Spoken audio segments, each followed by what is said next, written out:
يا رسول الله يا نبي يا نبي لك شفاعة وهذا مطلبي يا نبي يا رسول الله يا نبي لك شفاعة وهذا مطلبي يا نبي يا رسول الله يا نبي لك شفاعة وهذا مطلبي يا نبي أنت المرتجى يوم الزحام اشفع لنا يا خير الأنام أنت المرتجى يوم الزحام اشفع لنا يا خير الأنام اشفع لنا يا حبيبنا اشفع لنا يا حبيبنا لك الشفاعة يا رسول الله يا نبي يا رسول الله يا نبي لك شفاعة وهذا مطلبي يا نبي يا رسول الله يا نبي لك شفاعة وهذا مطلبي يا نبي لودنا بك يا حبيب أنت للخلق يا طبيب لودنا بك يا حبيب أنت للخلق يا طبيب اشفع لنا يا حبيبنا اشفع لنا يا حبيبنا لك الشفاعة يا رسول الله يا نبي يا رسول الله يا نبي لك شفاعة وهذا مطلبي يا نبي يا رسول الله يا نبي لك شفاعة وهذا مطلبي يا نبي ربي سلمنا يا ربي سلمنا يا ربي سلمنا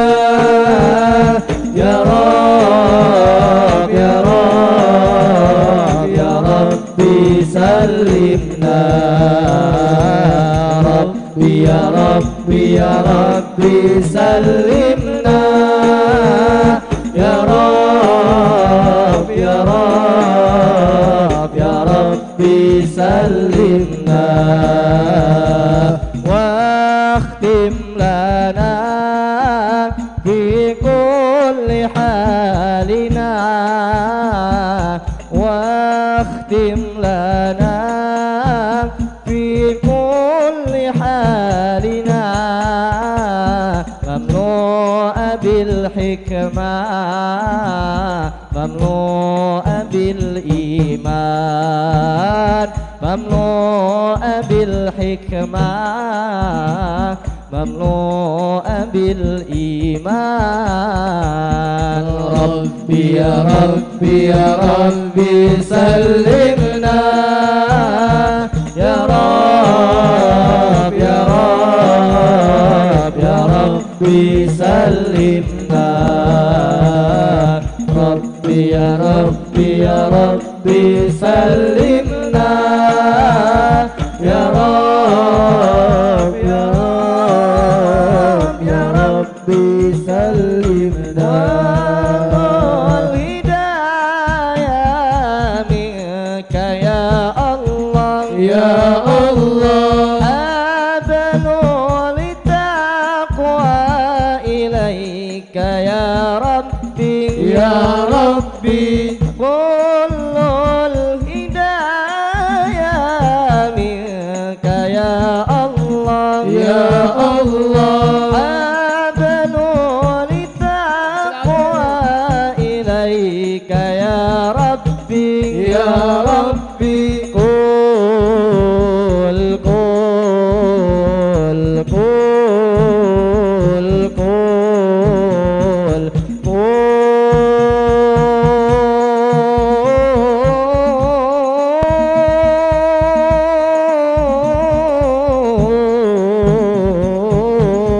قل كل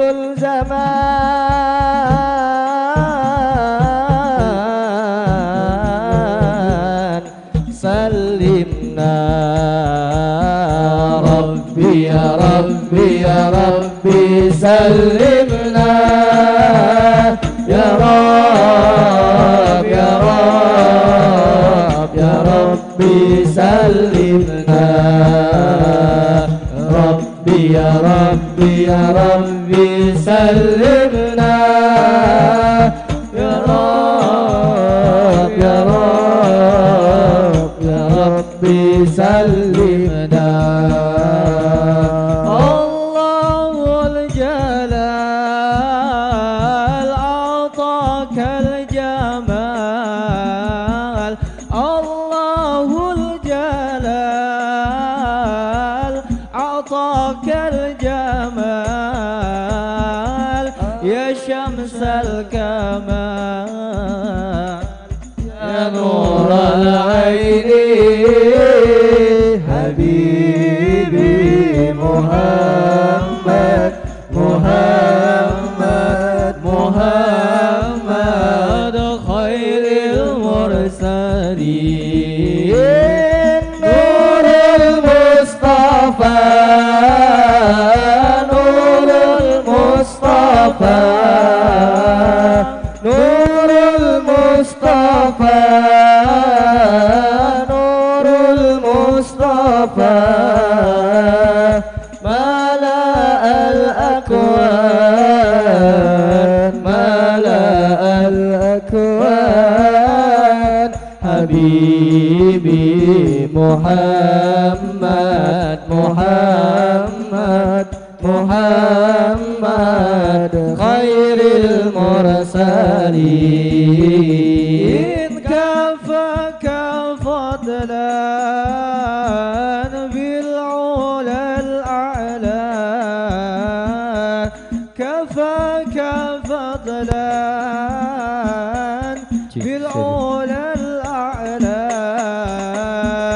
دنا فتدلى قاب قوسين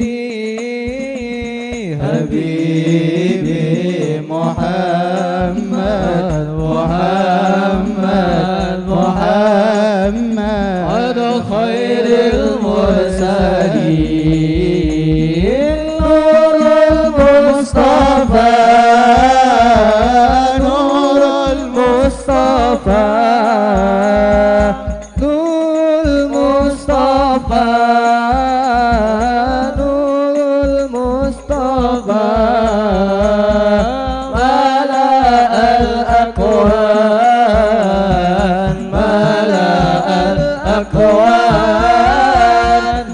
حبيبي محمد محمد محمد خير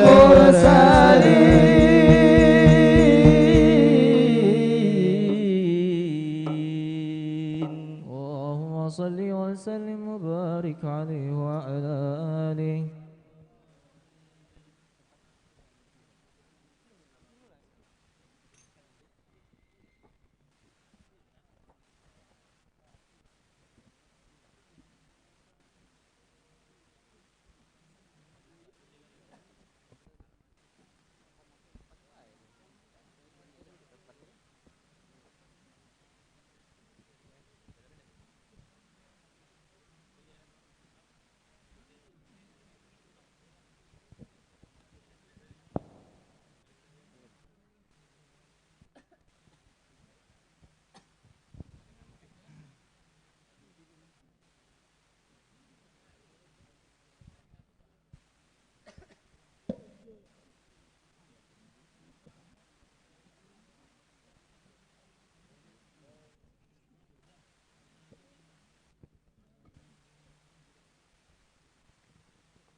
اللهم صل وسلم وبارك عليه وعلى آله.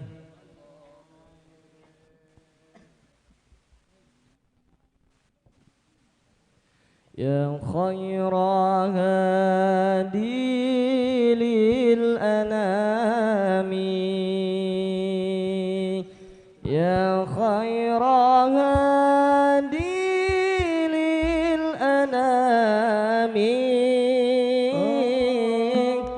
تسامى أطفا على أطفا على من ذاب فيك غراما يا خير هادي للأنام تسامى يا خير هادي للأنام تسامى عطفا على عطفا على من ذاب فيك غراما أنت الذي شرفت كل مشرف أنت الذي شرفت كل مشرف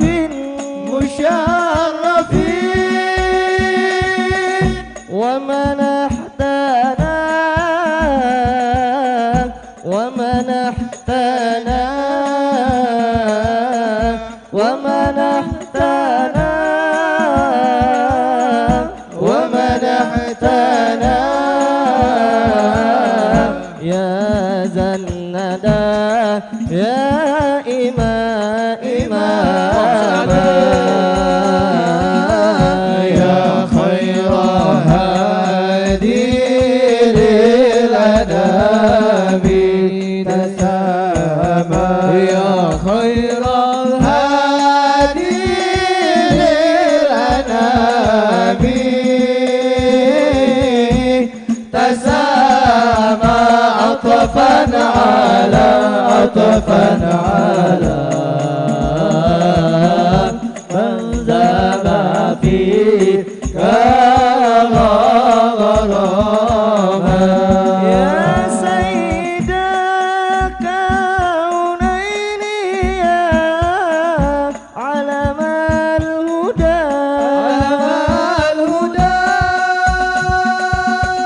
يا سيد الكونين يا علم الهدى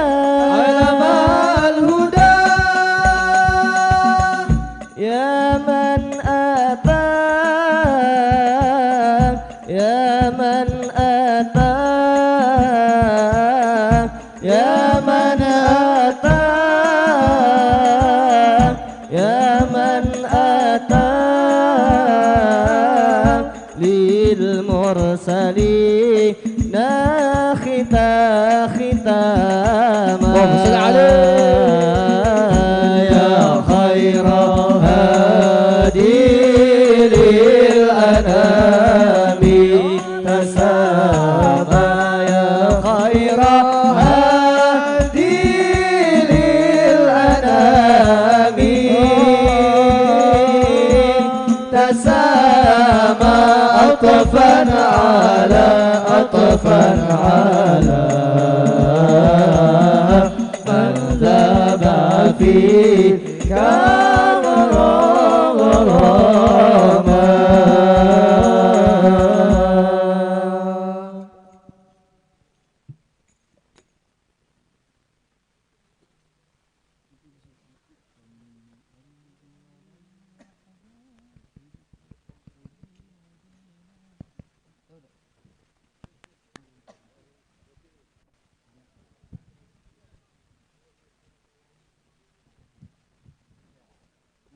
بسم الله الرحمن الرحيم.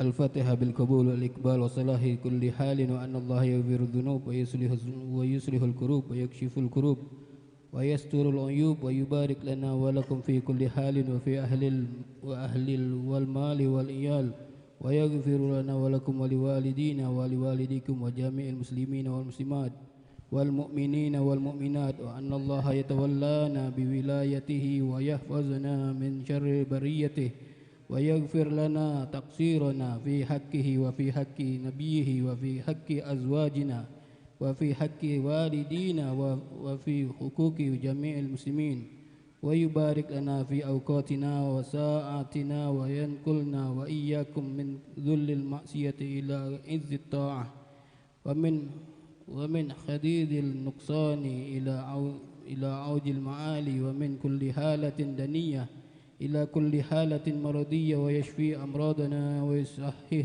أعراضنا ويطيل أعمارنا مع لطفه وعافيته ويحسن سابقتنا ويحسن خاتمتنا وعلى كل ما نواه حبيبنا علي بن محمد الحبشي وإلى حضرة النبي محمد صلى الله عليه وسلم. الفاتحة. أعوذ بالله من الشيطان الرجيم. بسم الله الرحمن الرحيم. الحمد لله رب العالمين الرحمن الرحيم مالك يوم الدين إياك نعبد وإياك نستعين اهدنا الصراط المستقيم صراط الذين أنعمت عليهم غير المغضوب عليهم ولا الضالين آمين.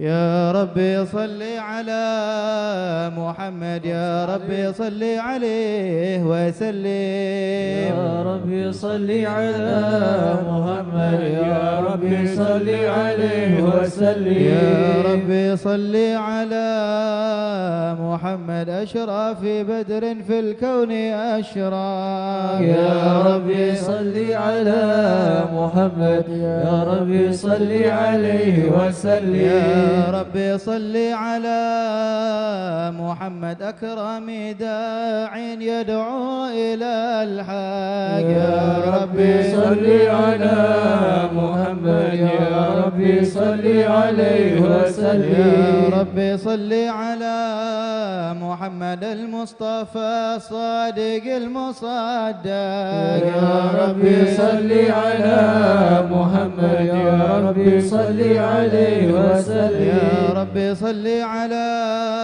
محمد أهل الورى منطقا وأصداق يا ربي صل على محمد يا ربي صل عليه وسلم يا ربي صل على محمد أفضل من بتقى تحقق يا ربي صل على محمد يا ربي صل عليه وسلم يا ربي صل على محمد من بالسخاء والوفاء تخلق يا ربي صل على محمد يا ربي صل عليه وسلم يا ربي صل على محمد واجمع من الشمل ما تفرق يا ربي صل على محمد يا ربي صل عليه وسلم يا ربي صل على محمد واصل وسهل ما قد تعود يا ربي صل على محمد يا ربي صل عليه وسلم يا ربي صل على محمد وافتح من الخير كل مغلق يا ربي صل على محمد يا ربي صل عليه وسلم يا ربي صل على محمد والح ومن بالنبي تعلق يا ربي صل على محمد يا ربي صل عليه وسلم يا ربي صل على محمد والح ومن للحبيب عشاق يا ربي صل على محمد يا ربي صل عليه وسلم يا ربي صل على محمد ومن بحبل النبي توتر يا ربي صل على محمد يا ربي صل عليه وسلم يا سيدي يا رسول الله يا من له جاء عند الله إن المسيء قد جاءوا لذنبي يستغفرون الله يا سيدي يا سيدي يا رسول الله يا من له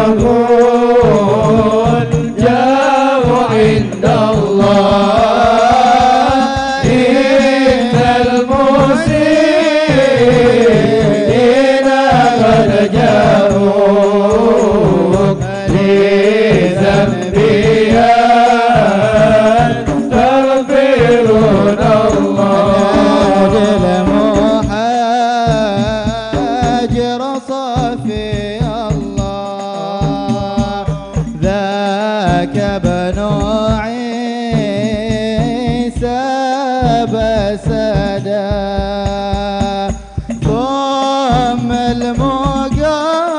المقدم ولي الله غاوث الوراه قدوة القداد يا سيدي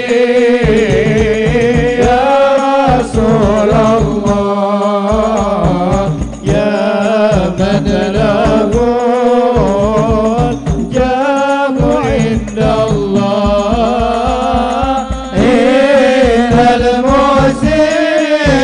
المسيئين قد جاءوك بذنبي يستغفرون الله بنا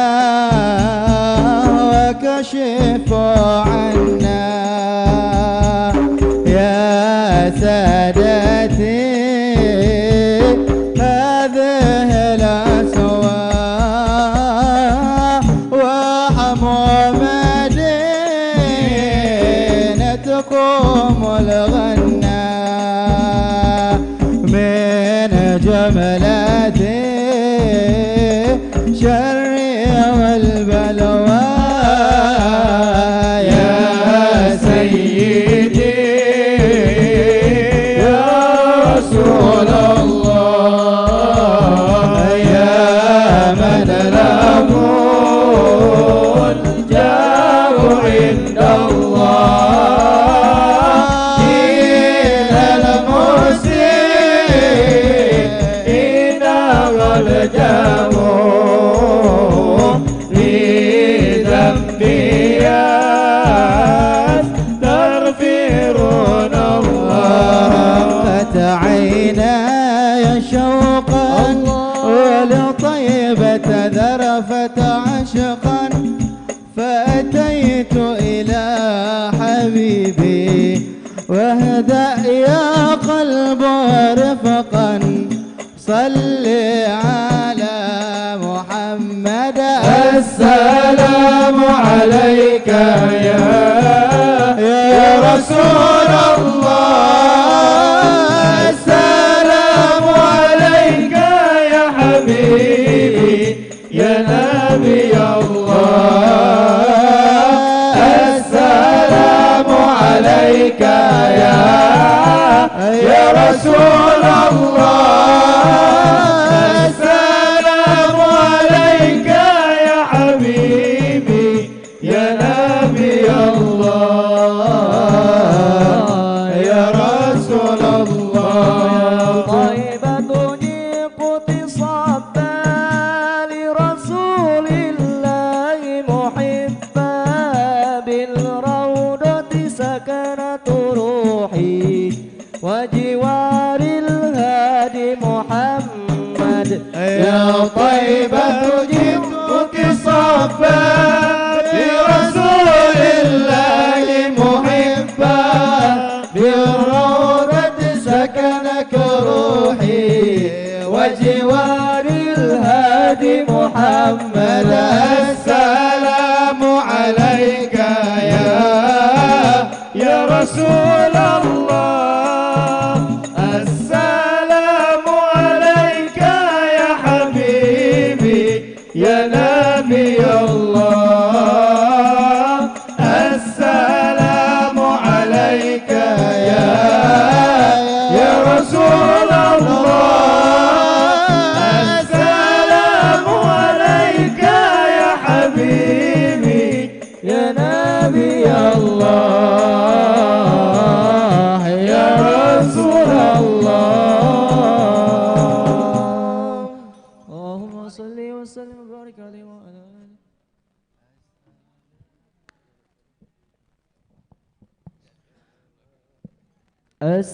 السلام عليك زين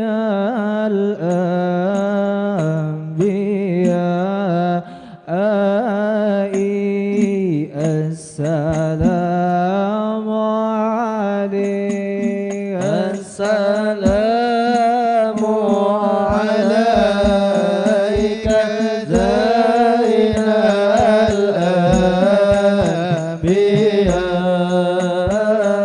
الأنبياء السلام عليك السلام عليك أزكى الأزكياء السلام عليك السلام عليك زين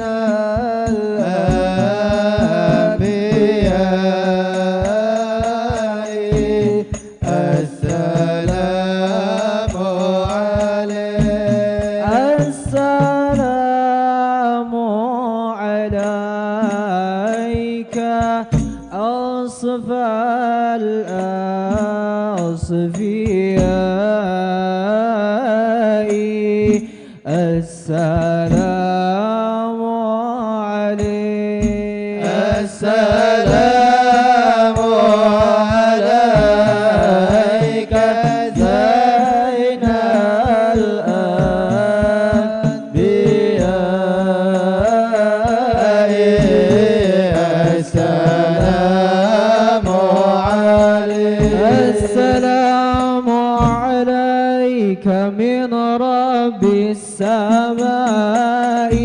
السلام عليك السلام عليك زين الأنبياء السلام عليك السلام عليك دايم بلا انقضاء السلام عليك السلام عليك زين الأنبياء السلام عليك السلام عليك أحمد يا حبيبي السلام عليك السلام عليك زين الأنبياء السلام عليك السلام عليك طه يا طبيبي السلام عليك السلام عليك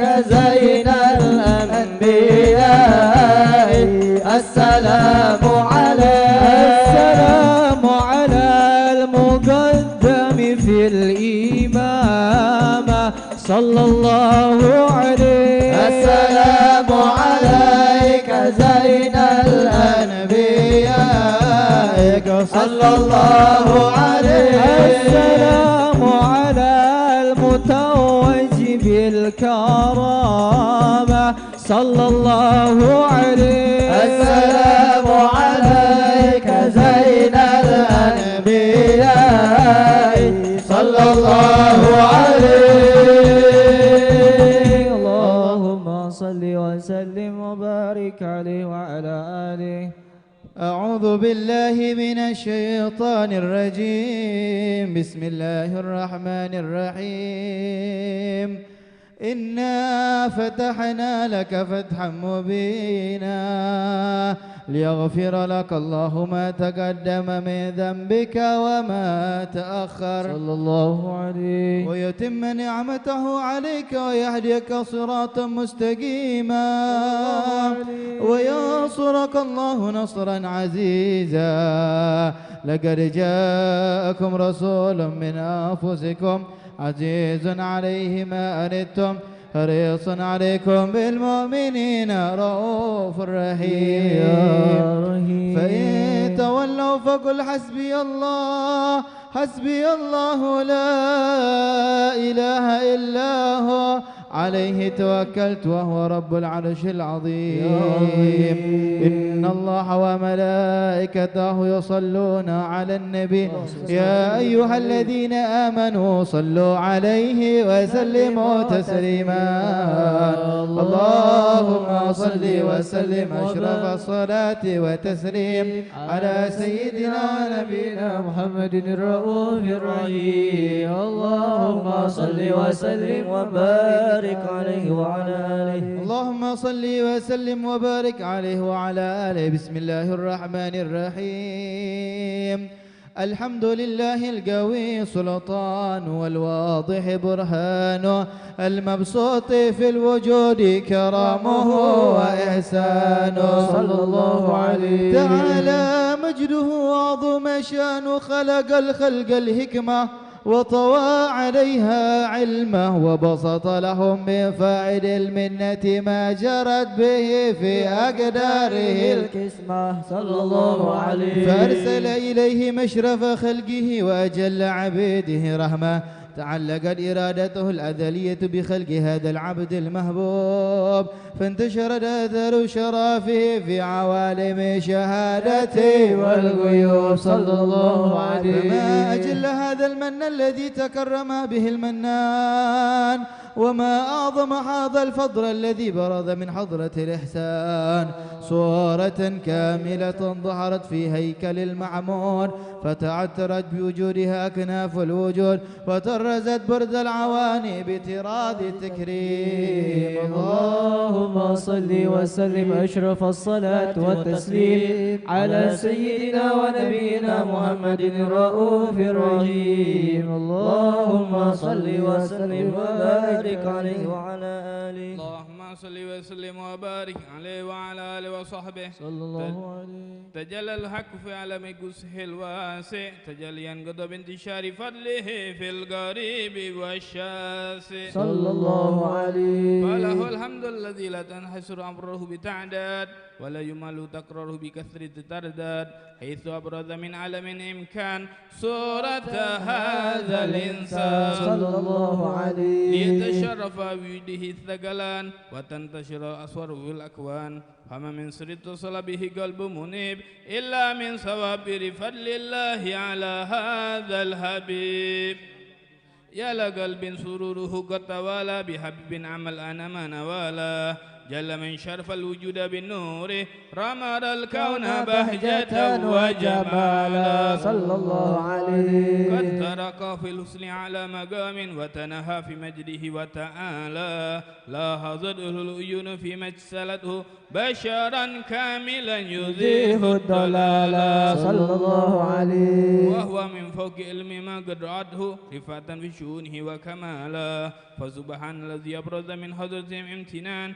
ما يجز وصفه اللسان ويهر في التأكل معانيه الجنان صلى الله عليه انتشر منه في عالم البطون والظهور ما مدى الوجود وخلقها النور فتبارك الله من إله كريم بشرنا آيته في ذكر الحكيم ببشارة لقد جاءكم رسول من أنفسكم عزيز عليه ما عنتم حريص عليكم بالمؤمنين رؤوف رحيم صلى الله عليه فمن فجد هذه البشارة وتلقاها بقلب سليم فقد هدي إلى صراط مستقيم اللهم صل وسلم أشرف الصلاة وتسليم على سيدنا ونبينا محمد الرؤوف الرحيم اللهم صل وسلم وبارك عليه وعلى آله اللهم صل وسلم وبارك عليه وعلى آله صلى الله عليه وأشهد أن لا إله إلا الله وحده لا شريك له شهادة تعرف بها اللسان عما تضمنه الجنان من التصديق بها والإذعان الله عليه تثبت بها في الصدور من الإيمان قواعده وتلوح على أهل اليقين من سر ذلك الإذعان والتصديق شواهد صلى الله عليه وأشهد أن سيدنا محمد العبد الصادق في قوله وفعله والمبلغ عن الله ما أمره بتبليغه لخلقه من فرضه ونفله صلى الله عليه عبد أرسله الله للعالمين بشيرا ونذيرا فبلغ الرسالة وأدى الأمانة وهدى الله به من الأمة بشرا كثيرا صلى الله عليه فكان في ظلمة الجهل للمستبصرين سراجا وقمرا منيرا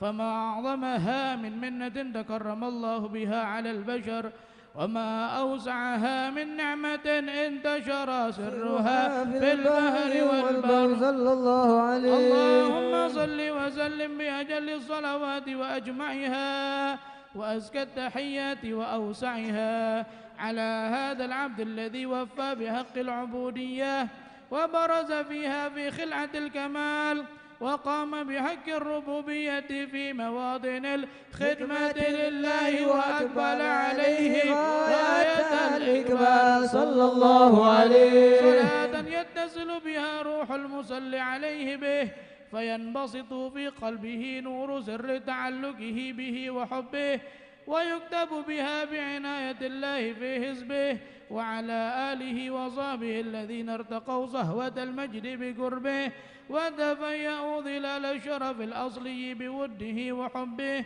ما عتر الأكوان بنشر ذكراهم نسيم اللهم صل وسلم أشرف الصلاة والتسليم على سيدنا ونبينا محمد الرؤوف الرحيم اللهم صل وسلم وبارك عليه وعلى آله اللهم صل وسلم وبارك عليه وعلى آله صلى الله عليه أما بعد فلما تعلقت إرادة الله في العلم القديم بظهور أسرار تخصيصه للبشر الكريم صلى الله عليه بالتكريم والتكريم نفذت القدرة الباهرة بالنعمة الواسعة والمنة الغامرة صلى الله عليه. فانفلقت بيدة التصوير في العالم المتلك الكبير عن جمال مشهود بالعين، صلى الله عليه. هاو لوصف الكمال المطلق لحسن التام والذين، فتنقل ذلك الجمال الميمون في الأسلاب الكريمة هو البطول صلى الله عليه. فما من صلب ضمه إلا وتمت عليه من الله النعمة، فهو القمر التام الذي يتنقل في بروجه ليتشرف به موطن استقراره وموضع خروجه صلى الله عليه. وقد قدت الأقدار عذلية بما قدت، وأظهرت من سر هذا النور ما أظهرت، فخصصت به من خصصت صلى الله عليه. فكان مستقره في الأسلاب الفاهرة والأرحام الشريفة الطاهرة، حتى برز في عالم شهادتي بشرا لا كالبشر صلى الله عليه. ونورا حير الأفكار ظهوره وبهر، فتعلقت حمة الراكم لهذه الحروف بأن يرقم في هذا القرطاس ما هو لديه من عجائب ذلك النور معروف صلى الله عليه. وإن كانت الألسن لا تفي بعشر مئشار أوصاف ذلك الموصوف تشويقا للسامعين من خواص المؤمنين وترويحا للمتعلقين بهذا النور المبين صلى الله عليه. وإلا فأنا تعرب الأكلام عن شؤون خير الأنام، ولكن حثني إلى تدوين ما حفظته من شيار أشراف المخلوقين وما أكرم الله به في مولده من الفضل الذي عم العالمين صلى الله عليه. وبكيت رايته في الكون منشورة على مر الأيام والشهور والسنين، داعي التعلق بهذه الحضرة الكريمة ولاعج التشوق إلى سمع أوصافها العظيمة، ولعل الله ينفع به المتكلم والسامع فيدخلان في شفاعة هذا النبي الشافع ويتروحان بروح ذلك النعيم. اللهم صل وسلم أشرف الصلاة وتسليم على سيدنا ونبينا محمد الرؤوف الرحيم. اللهم صل وسلم وبارك عليه وعلى آله. يا حبيبنا علي شايل الله شايل الله يا إمام ابن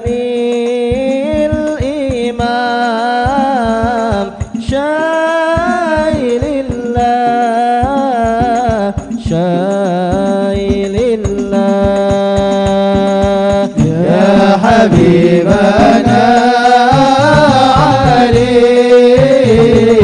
شايل الله شايل الله يا إمام ابن الإمام شايل الله شايل الله في حريض قد حضرنا مجمع القوم الكرام قوم الكرام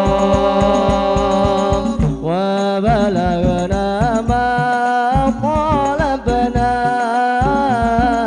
من مطالب والمرام والمرام يا حبيبنا علي شايل الله شايل الله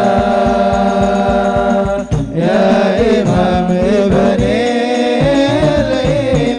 الإمام شايل الله شايل الله نالك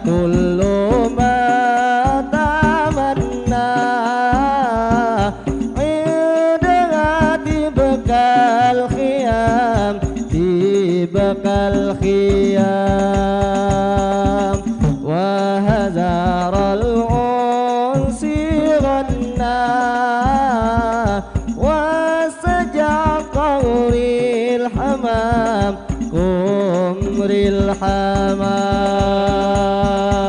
يا حبيبنا علي شاعر الله شاعر الله يا إمام ابن الإمام شاعر الله شاعر الله ربي فاجعل مجتمعنا غاية حسن الختام حسن الختام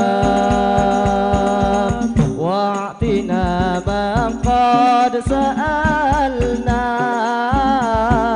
من عطاياك الحسام كالحسام يا حبيبنا علي شاعر الله شاعر الله يا إمام ابن الإمام شاعر الله شاعر الله اللهم صل وسلم وبارك عليه وعلى آله اللهم صل وسلم وبارك عليه وعلى آله وقد آن للقلم أن يهض ما حركته فيه الأنامل مما استفاده فهم من صفات هذا العبد المحبوب الكامل وشمائله التي هي أحسن الشمائل وهنا حسن أن نثبت ما بلغ إلينا في شأن هذا الحبيب من أخبار وآثار ليتشرف بكتابة القلم والقرطاس وتتنزه في الهدائق الأسماء والأبصار وقد بلغنا في الأحاديث المشهورة أن أول شيء خلقه الله والنور المودع في هذه الصورة صلى الله عليه فنور هذا الحبيب أول مخلوق برز في العالم ومنه تفرع الوجود خلقا بعد خلق فيما حدث وما تقدم صلى الله عليه وقد أخرج عبد الرزاق بسنده عن جابر بن عبد الله الأنصاري رضي الله عنهما قال قلت يا رسول الله بأبي وأمي أخبرني عن أول شيء خلقه الله قبل الأشياء قال يا جابر إن الله خلق قبل الأشياء نور نبيك محمد صلى الله عليه وسلم من نوره صلى الله عليه وقد ورد من حديث أبي هريرة رضي الله عنه أنه قال قال رسول الله صلى الله عليه وسلم كنت أول النبيين في الخلق وآخرهم في البعث صلى الله عليه وقد تعددت الرواية بأنه أول خلق وجودا وأشرفهم مولودا ولما كانت السعادة الأبدية لها ملاحظة خفية يختصر من شاءت من البرية بكمال الخصوصية صلى الله عليه واستودعت هذا النور المبين أصلب وبطن مشرفته من العالمين فتنقل هذا النور من صلب آدم ونوح وإبراهيم الله عليه حتى وصلت باليد العلم القديم إلى من خصصته بالتكريم أبيه الكريم عبد الله بن عبد المطلب ذي القدر صلى العظيم الله عليه وأمه التي فيه المخاوف آمنة سيدة الكريمة آمنة فتلقه صلب عبد الله فألقاه إلى بطنها فضمن وأشوها بمعونة الله محافظة على حق هذه الدرة وسونها صلى الله عليه فحملته برعاية الله كما ورد عنها حملا خفيفا لا تجد له ثقلا ولا تشكو منه علما ولا عللا صلى الله عليه حتى مر شهر بعد بعد شهر من حمله وقرب وقت بروزه إلى عالم الشهادة لتنبسط على أهل هذا العالم فيوضات فضله وتنتشر فيه آثار مجده الصميم. اللهم صل وسلم أشرف صلاة الصلاة وتسليم على سيدنا ونبينا محمد الرؤوف الرحيم. اللهم صل وسلم وبارك عليه وعلى آله.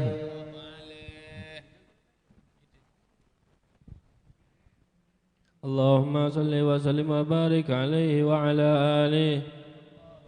ومنذ علقت به هذه الدرة المكنونة والجوهرة المسونة والكون كله يصبح ويمسي في سرور وابتهاج صلى الله عليه. بقرب الظهور إشراك هذا السراج والعيون متشوفة إلى بروزه متشوقة إلى التقاط جواهر كنوزه.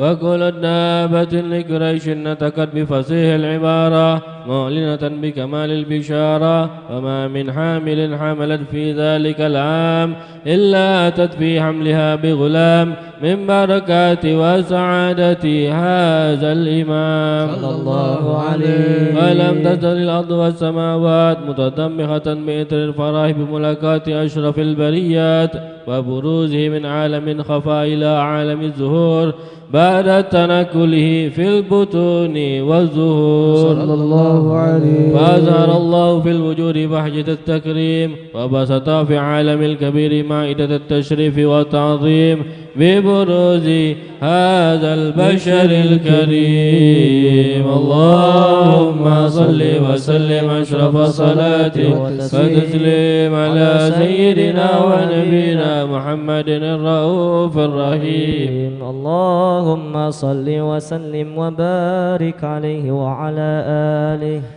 حبيبي يا رسول الله محمد ابن عبد الله. حبيبي يا رسول الله محمد ابن عبد الله. عليك الصلاة عليك السلام عليك الصلاة عليك السلام عليك الصلاة عليك السلام. حبيبي يا رسول الله محمد ابن عبد الله. حبيبي يا رسول الله محمد ابن عبد الله.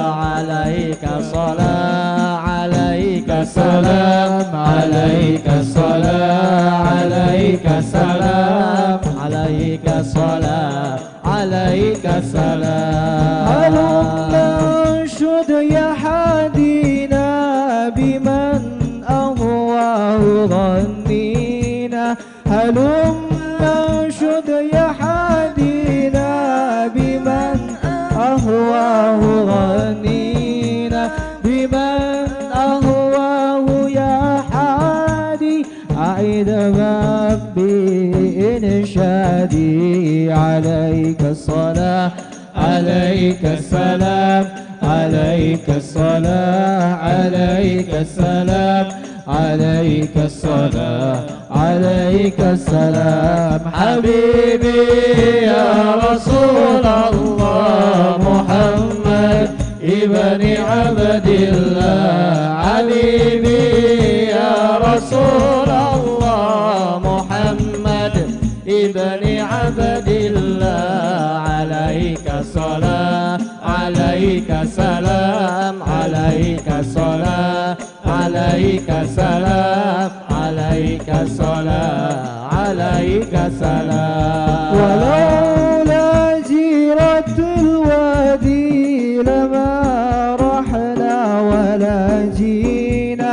ولولا جيرة الهدي لما رحنا ولا جينا. دخيل يا أبا الزهرة فأنت بحالنا أضرى. عليك الصلاة عليك السلام عليك الصلاة عليك السلام عليك الصلاة عليك السلام حبيبي يا رسول الله محمد ابن عبد الله حبيبي يا رسول الله محمد ابن عبد الله عليك سلام عليك سلام عليك صلاة عليك سلام عليك صلاة عليك سلام ولولا جيرة الوادي لما رحنا ولا جينا ولولا جيرة الوادي لما رحنا ولا جينا بحق الآل العشرة تشفع بنا وارحمنا عليك الصلاة عليك السلام عليك الصلاة عليك السلام عليك الصلاة عليك السلام حبيبي يا رسول الله محمد ابن عبد الله حبيبي يا رسول الله محمد ابن عبد الله عليك صلاة عليك سلام عليك الصلاة عليك سلام عليك الصلاة عليك سلام اللهم صل وسلم وبارك عليه وعلى آله. اللهم صل وسلم وبارك عليه وعلى آله. فحين قرب أوان وضع هذا الحبيب أعلنت السماوات والأرضون ومن فيهن بالترحيب وأمطار الجود الإلهي على الوجود تثج وألسنة الملائكة بالتبشير للعالمين تعج. سبحان الله والحمد لله ولا إله إلا الله والله أكبر. سبحان الله والحمد لله ولا إله إلا الله والله أكبر. سبحان الله والحمد لله ولا إله إلا الله والله أكبر.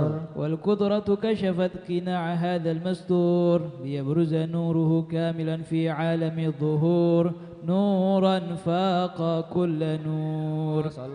وأنفذ الحق حكمه على من أتم الله عليه النعمة من خواص الأمة أن يحضر عند وضعه أمة تأنيسا لجنابها المسعود ومشاركة لها في هذا الصمات الممدود صلى الله عليه. فحضرت بتوفيق الله السيدة مريم والسيدة آسيا ومعهما من الحور العين من قسم الله له من الشرف بالقسمة الوافية.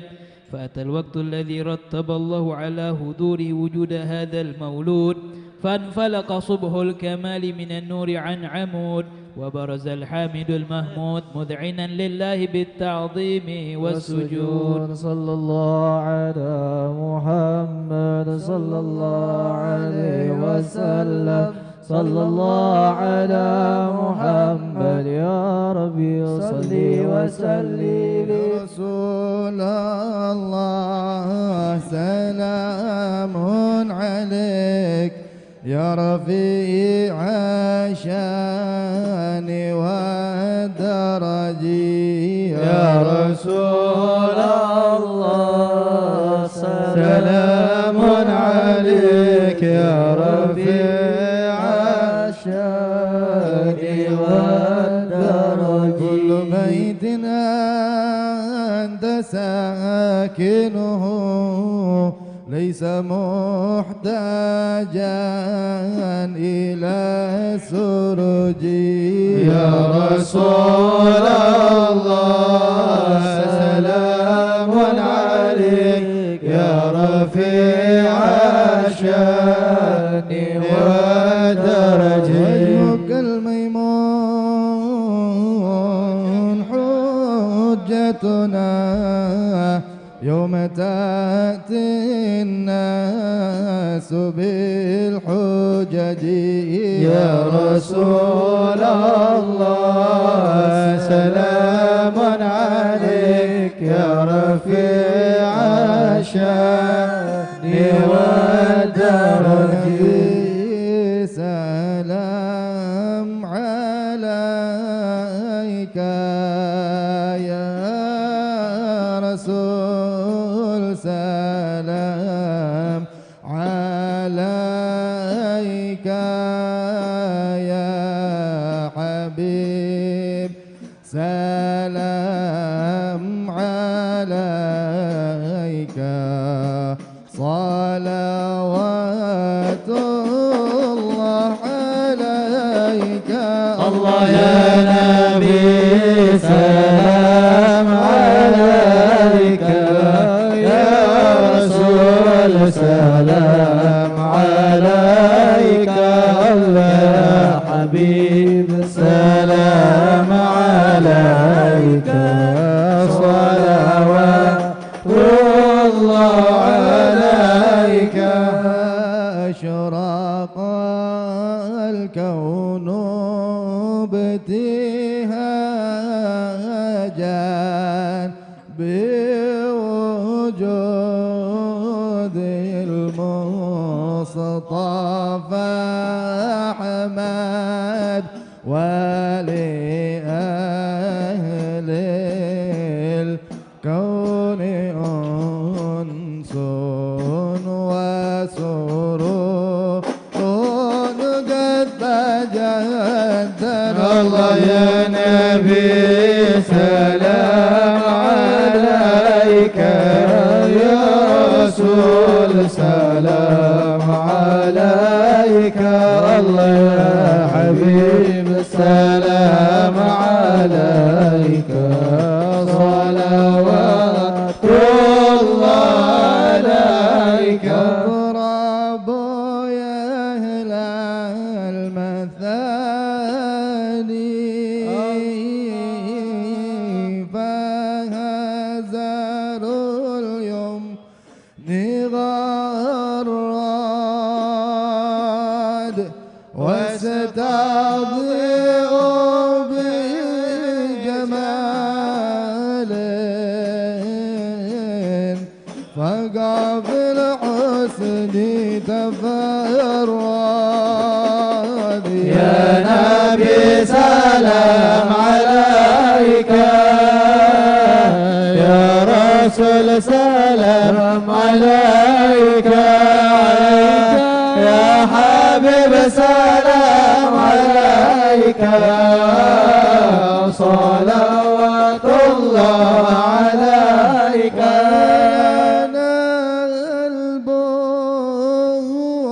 البشرى بسعد مستمر ليس ينفد حيث أوتينا عطاء جمع الفقر المؤبر صل يا ربي على من النبي خير الأمين المشفع بالقيامة للخلائق أجمعين يا ربي كل حمد الله جل أن يحصره العد الله إذ حبنا بوجود المصطفى الهادي محمد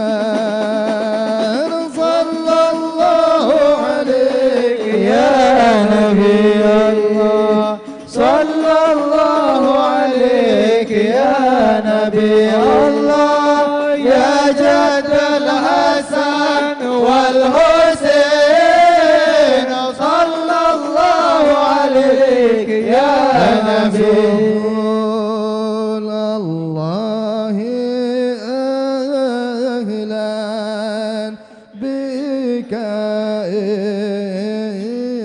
إنا بك نسعد وبجاهه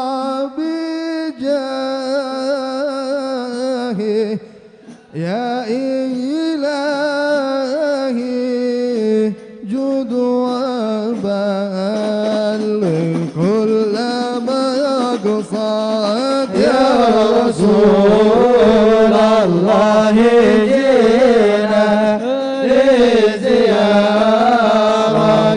سيدنا الله نرتجي منك الشفاعة عند رب العالمين نهج سبيلي كي به نصعد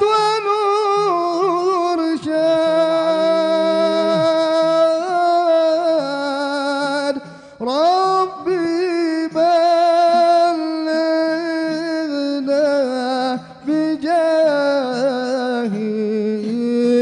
في جواره خير مقعد يا رسول الله جينا للزيارة قاصدينا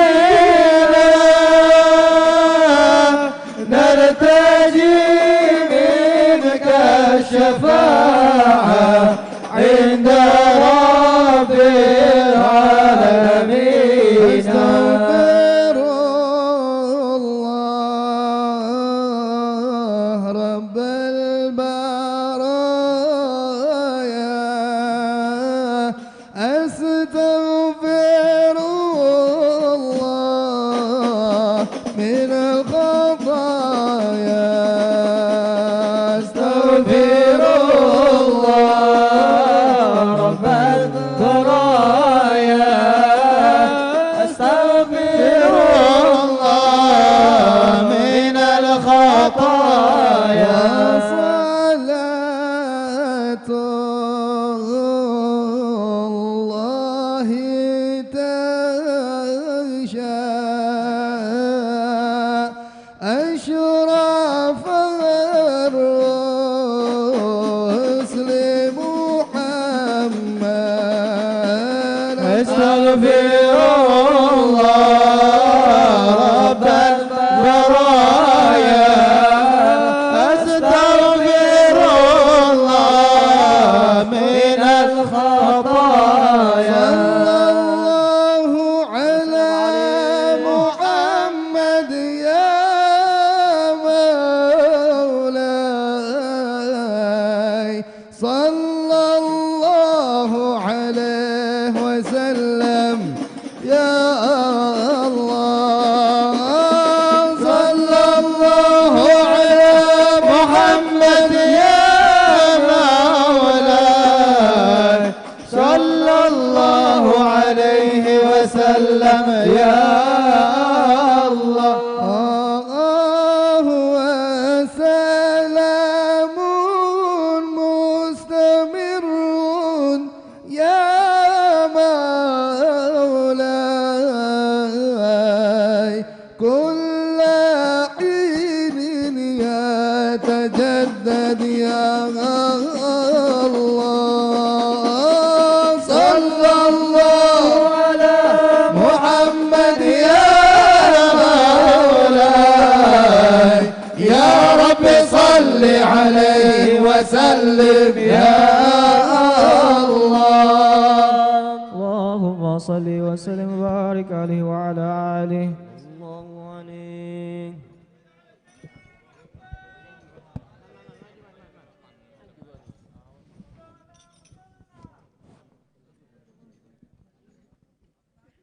Masyaallah rahimakumullah.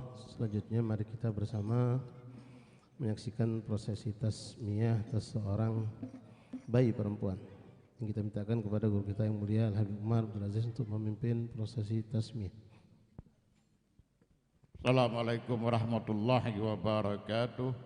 Di hadapan kita ada seorang anak bayi perempuan yang akan diresmikan namanya, yang telah dimupakati oleh kedua orang tuanya, disetujui oleh yai dan neneknya dengan nama yang baik, dengan nama yang bagus, sesuai dengan petunjuk Rasulullah. Qala Rasulullah sallallahu alaihi wasallam, innakum tud'auna yaumal qiyamah bi asma'ikum wa asma'i abaikum fa ahsinu asma'akum.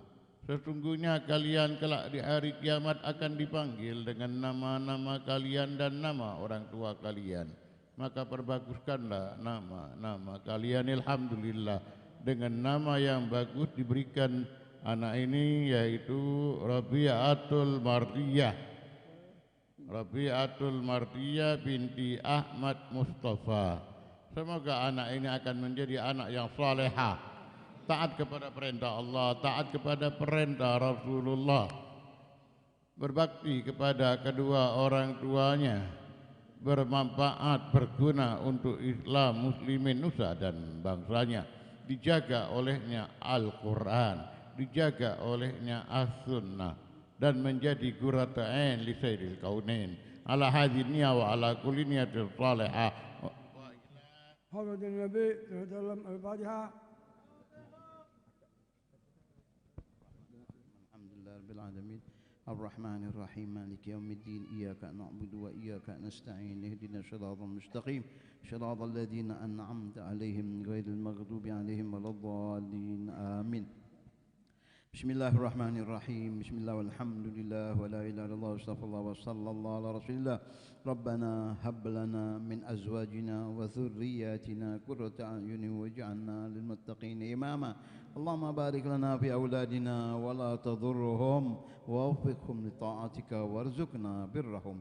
وصلى الله على سيدنا محمد وعلى آله وصحبه وسلم. الحمد لله رب العالمين.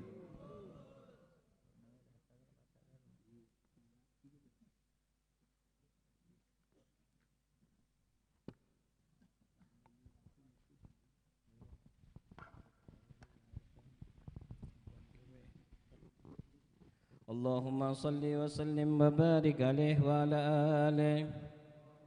وحين برز صلى الله عليه وسلم من بطن أمه برزا رافعا ترفع إلى السماء مؤميا بذلك رفع إلى أنه شرفا على مجده وسماء.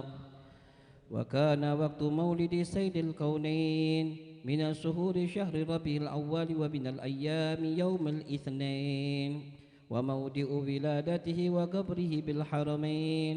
وقد ورد أنه صلى الله عليه وسلم ولدا مختونا مكهولا مقطوعا سرا، تولد ذلك لشرفه عند الله عند قدرة، ومع بروزه إلى عالم ظهر من العجائب ما يدل على أنه أشرف المخلوق وأفضل الحبائب.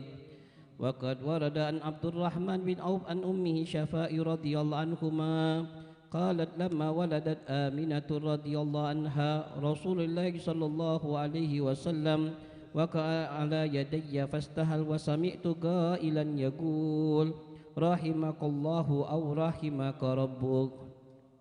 قالت الشفاء فأضاء له ما بين المشرق والمغرب حتى نظرت إلى بعض كسور الروم. قالت ثم بسته وأغضأته ولم أنشر عن غسية ظلمة ورعب وكساررة عن يميني. فسمعت قائلا يقول أين ذهبت به؟ قال إلى المغرب. وأسفل ذلك عني ثم آودني ركب وظلمة وكساررة عن يساري. فسمعت قائلا يقول أين ذهبت به؟ قال إلى المشرق. قالت فلم يزل الحديث مني على بال حتى فتح الله وكنت من أول الناس إسلاما. وكم ترجمت السنة من عظيم المعجزات وباخر الآيات بينات بما يقضي بعظيم شرف عند المولى وأنه عين عنايته في كل حين ترعى وأنه هادي إلى صراط المستقيم. اللهم صل وسلم واشرف الصلاة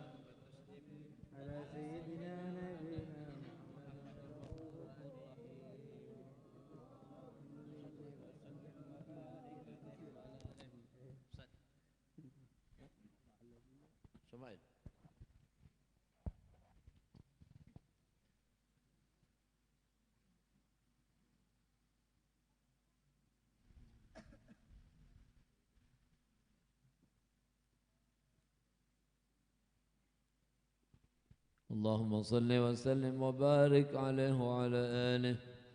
ولقد اتصف صلى الله عليه وسلم من محاسن الأخلاق بما تضيق عن كتابته بطون الأوراق. صلى الله عليه. كان صلى الله عليه وسلم أحسن الناس خلقا وخلقا وأولهم إلى مكارم الأخلاق سبقا وأوسعهم بالمؤمنين حلما ورفقا.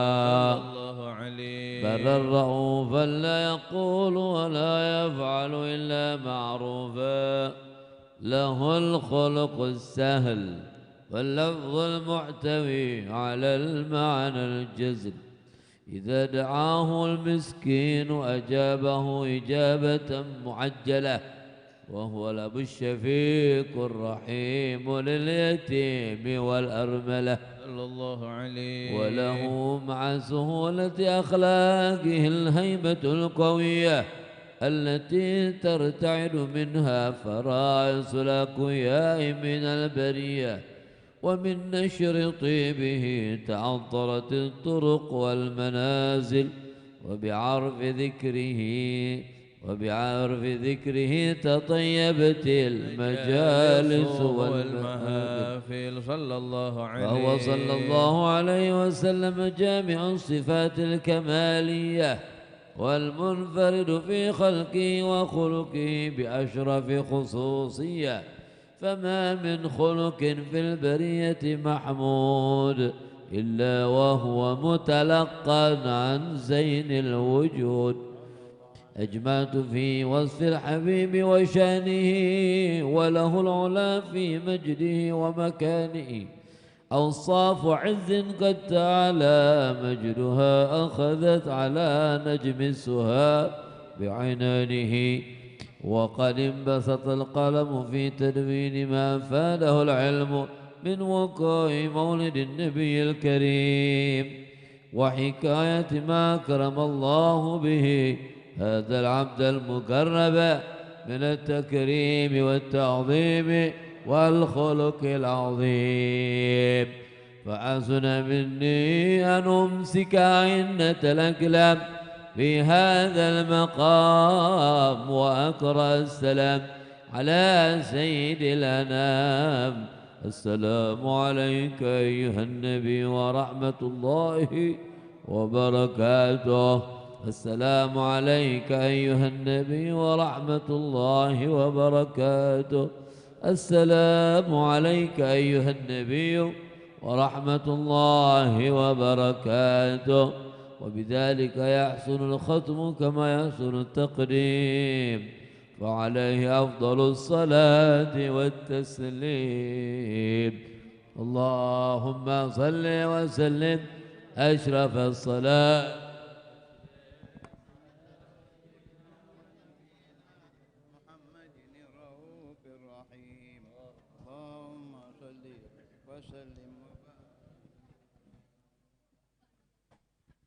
بسم الله الرحمن الرحيم.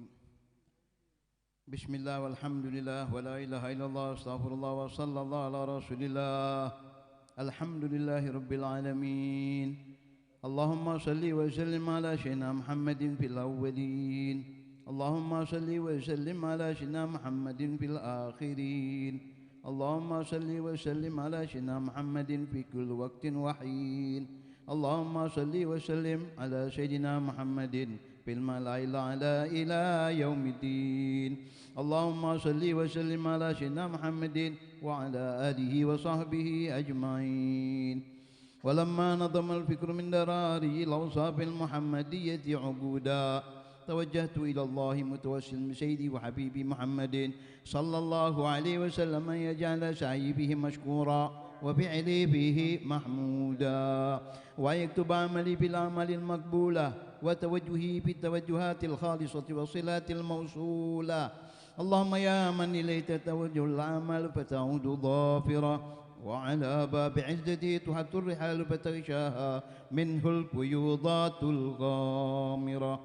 نتوجه إليك بأشرف الوسائل لديك سيد المرسلين عبدك الصادق الأمين سيدنا محمد الذي عمت رسالته العالمين، أن تصلي وتسلم على تلك الذات الكاملة مستودع أمانتك وحفيظ سرك وحامل راية دعوتك الشاملة، الأب الأكبر المحبوب لك والمخصص بشرف الأبخر في كل موطن من مواطن القرب ومظهر، قاسم إمدادك في عبادك وساقي كؤوس إرشادك لأهل ودادك، سيد الكونين وأشرف الثقلين، العبد المحبوب الخالص المحسوس منك بأجل الخصائص. اللهم صل وسلم عليه وعلى آله وأصحابه وأهل حضرة اقترابه من أحبابه. اللهم إنا نقدم إليك جاه هذا النبي الكريم ونتوسل إليك بشرف مقامه العظيم أن تلاحظنا في حركاتنا وسكناتنا بعين عنايتك، وأن تحفظنا بجميع أطوارنا وتقلباتنا بجميل رعايتك وحاصل وقايتك، وأن تبلغنا من شرب القرب إليك وإلى هذا الحبيب غاية آمالنا، وتتقبل منا ما تحركنا فيه من نياتنا وأعمالنا، وتجعلنا في حضرة هذا الحبيب من الحاضرين، وفي طرائق جباه من السالكين، ولحقك وحقه من المؤدين، ولعهدك من الحافظين.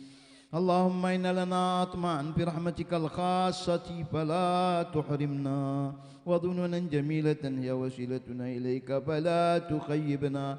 آمنا بك وبرسولك وما جاء به من الدين، وتوجهنا به إليك مستشفعين أن تقابل المذنب منا بالغفران، والمسيء بالإحسان، والسائل بما سأل، والمؤمل بما أمل، وأن تجعلنا ممن نصر هذا الحبيب ووازره ووالاه وظاهره، وعم ببركته وشرب وجهته أولادنا ووالدينا وأهل قطرنا ووادينا وجميع المسلمين والمسلمات والمؤمنين والمؤمنات في جميع الجهات، وأدم راية الدين القويم في جميع الأقطار منشورة، ومعالم الإسلام والإيمان بأهلها معمورة معنا وسورة، واكشف اللهم كربة المكروبين، واقضي دين المدينين، واغفر للمذنبين، وتقبل توبة التائبين،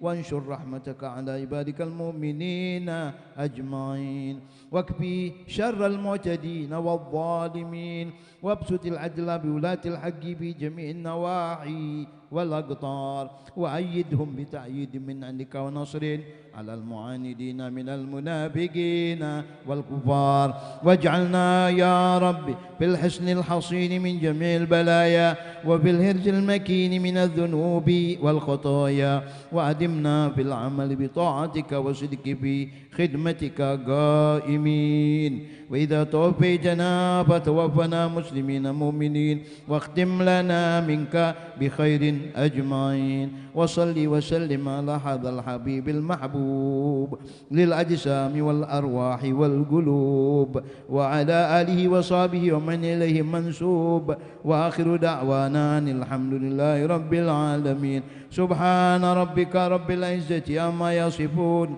وسلام على المرسلين، والحمد لله رب العالمين. بسر الفاتحة.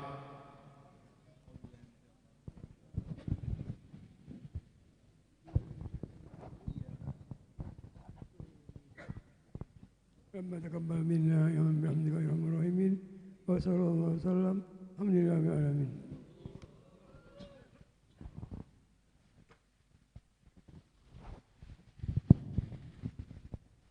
بسم الله الرحمن الرحيم. السلام عليكم ورحمة الله وبركاته.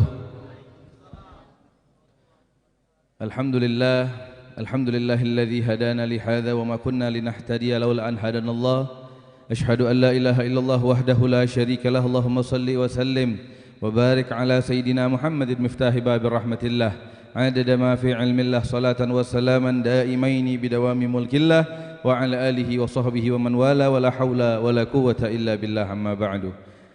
Ma'asyiral habaib wal asatis wal hadirin rahimakumullah, alhamdulillah.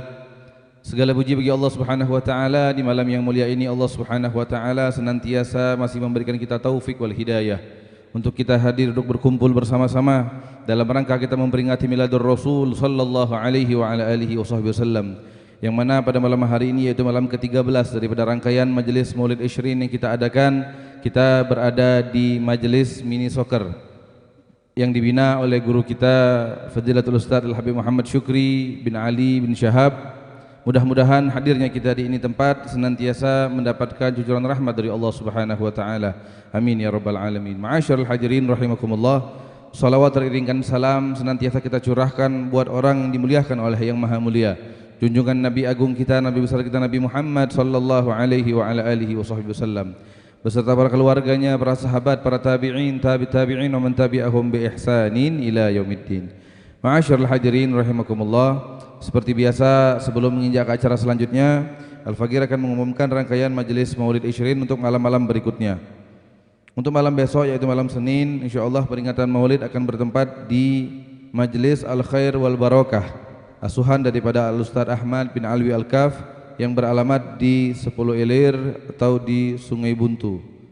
Kemudian untuk malam Selasa insyaallah peringatan Maulid akan bertempat di Majelis Dalailul Khairat yang beralamat di Masjid Al-Haddad 14 Ulu.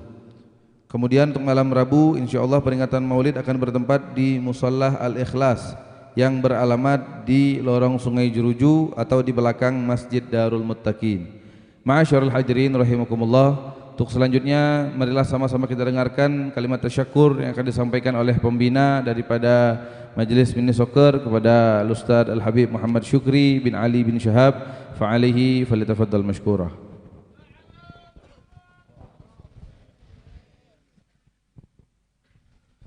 Bismillahirrahmanirrahim. Assalamualaikum warahmatullahi taala wabarakatuh.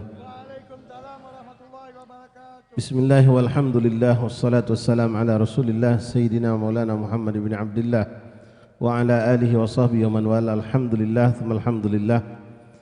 Bersyukur kita kepada Allah Subhanahu wa taala yang telah memilih kita, mengumpulkan kita dan memuliakan kita dengan perkumpulan yang kita yakin seyakin-yakinnya kita tidak akan keluar dari tempat ini kecuali kita mendapatkan begitu banyak pemberian dari Allah, baik itu ampunan dosa, ganjaran pahala, dan derajat kita diangkat, dan insyaallah kedekatan yang semakin dekat kepada baginda Rasulullah. Ma'asyiral habaib hadirin rahimakumullah, alhamdulillah pada malam hari ini kita melaksanakan peringatan Maulid Nabi Muhammad sallallahu alaihi wasallam yang diadakan oleh Majelis Mini Soccer. Di sini kami perlu sedikit sampaikan apa itu Majelis Mini Soccer kepada habaib sekalian. Majelis Mini Soccer ini alhamdulillah terbentuk kurang lebih setahun 4 bulan atau setahun setengah mendekati kurang lebih, yaitu adalah ajang silaturahmi lewat olahraga dan lewat majelis taklim.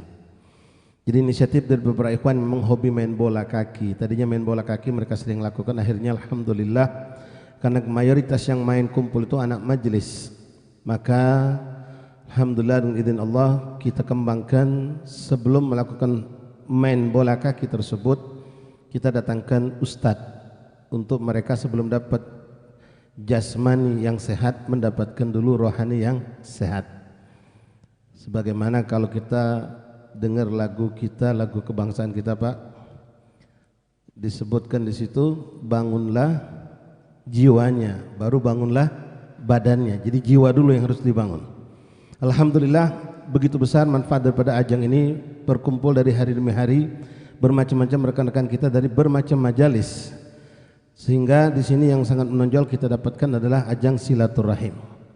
Kemudian dakwah Islamnya terdapat juga, karena di antara rekan-rekan kita yang ikut main bola itu tadinya enggak kenal majelis, karena diajak oleh teman-temannya akhirnya lewat bola kaki mereka kenal anak majelis, dan lebih lagi mereka mengenal asatis.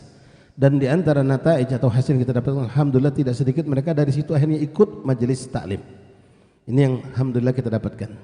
Alhamdulillah dalam proses tahun lebih ini kurang lebih sudah 25 asatis secara bergantian memberikan tausiah nasihat, dan tidak sedikit mereka habisnya ikut main bola juga. Jadi asatisnya juga ikut main bola. Dan di sini kita untuk menonjolkan juga itu main bola secara syar'i. Ya, main bola syar'i itu nggak pakai macam-macam sebetulnya, cuma yang penting intinya nutup aurat. Dan kita tekankan juga ikhwan yang hadir majelis taklim, alhamdulillah majelis taklim itu diadakan di tempat inilah, di samping sini, di tempat Al-Am Sayyid Taufik bin Syekh Abu Bakar, jazakumullah jaza, yang beliau memberikan kesempatan untuk kita kumpul di situ. Memang ada majelis taklim ibu-ibu siap seminggu sekali, kita cuma 2 minggu sekali kegiatan kita. Adapun lapangan bolanya nggak jauh dari sini, mungkin sekitar 200 meter, jadi dekat dari lapangan bola majelis diadakan. Majelis diadakan kurang lebih jam 6:30 sampai jam 7, kurang lebih setengah jam. Lalu dari situ ada sarapan ringan, lalu mereka main bola. Dengan kami anjurkan juga tetap menjaga wudhu, walaupun main bola tetap menjaga wudhu, dan yang pasti nutup aurat. Nah, walaupun syar'i mudika tetap Pak main bola nih Pak. Ya, walaupun syar'i mudika tetap dia main bola, kalau tidak mudika tidak menang. Jadi main bola mungkin sekitar 2 jam, setelah itu istirahat. Alhamdulillah, fadlullah, banyak jadi kegiatan-kegiatan baik yang kita lakukan. Dan kegiatan pun disupport di samping asatidz yang Masya Allah semuanya semangat untuk ikut bergabung. Bahkan kita sudah punya jadwal untuk minggu-minggu ke depan, asatidz itu sudah standby untuk ikut, bahkan ikut main bola juga. Di samping mereka memberikan tausiah, kami juga disupport oleh banyak rekan-rekan kita, diantaranya jazakumullah khair jaza yang mensukseskan majelis bulanan 2 minggu sekali ini. Diantaranya ya Sahibul Bait yang malam ini kita diundang, Al-Am Sayyid Taufik bin Syekh Abu Bakar bin Salim, mudah-mudahan Allah tambahkan keberkahan untuk beliau dan keluarganya. Dan juga kita disupport juga oleh pempek Pelamboyan. Jadi budak habis makan, habis main bola, makan pempek ngirup cuko. Kemudian ayam bakar Raja Wali juga itu setiap asatidz habis ngajar dapat bingkisan. Jadi alhamdulillah support dari mereka. Kemudian juga toko Aman Tekstil, Kopi Sendok Emas, Warkop Madinah, pempek Lorong Agus, kemudian Warkop CSA, dan yang nyusul masih banyak insyaallah. Tidak kami sebutkan satu-satu yang sifatnya sirriyah.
That's all we are.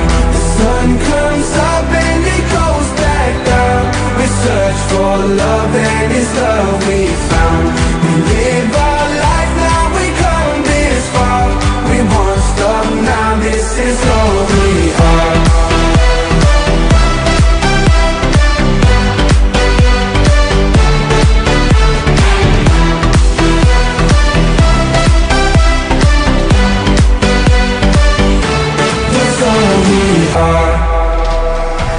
We set out on the open road to the fields of gold. Side by side when it hurts the most, ain't it feel like letting go? We get knocked down, we'll rise again. We won't give up, we won't forget. It's who we are, forever young.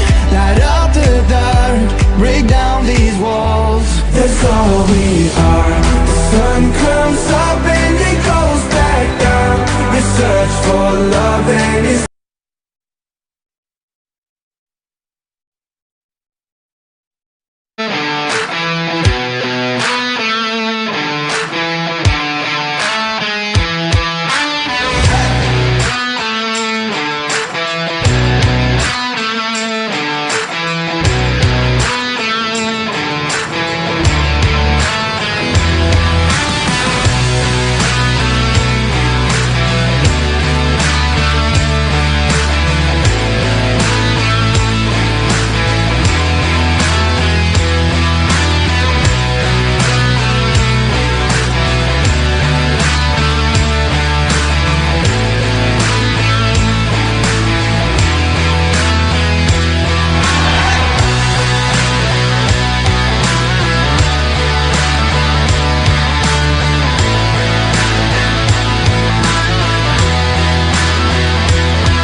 Kemudian kami perlu rekan-rekan mengucapkan juga terima kasih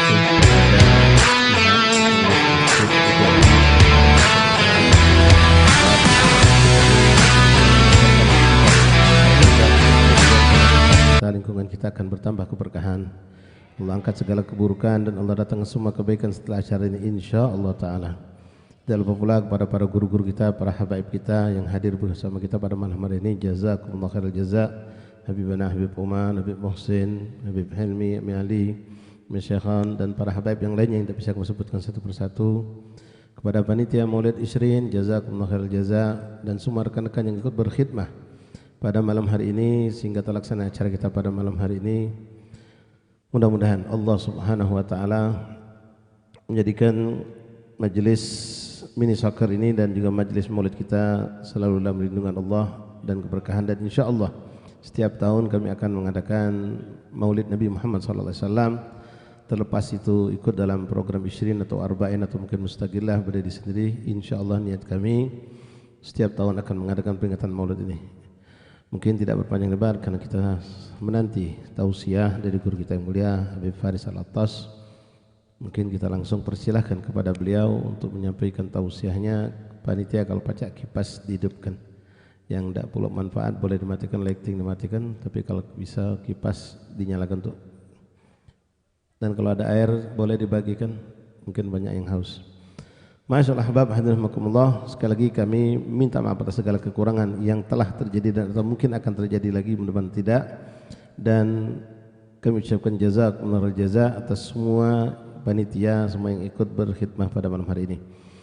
Selanjutnya mari bersama-sama kita dengarkan tausiah Mau'izatul Hasanah dari guru kita bersama Sayyid Al-Fadil Al-Habib Faris Al-Attas. Fa'alihi tafadhal mashkura. Sallu ala Muhammad.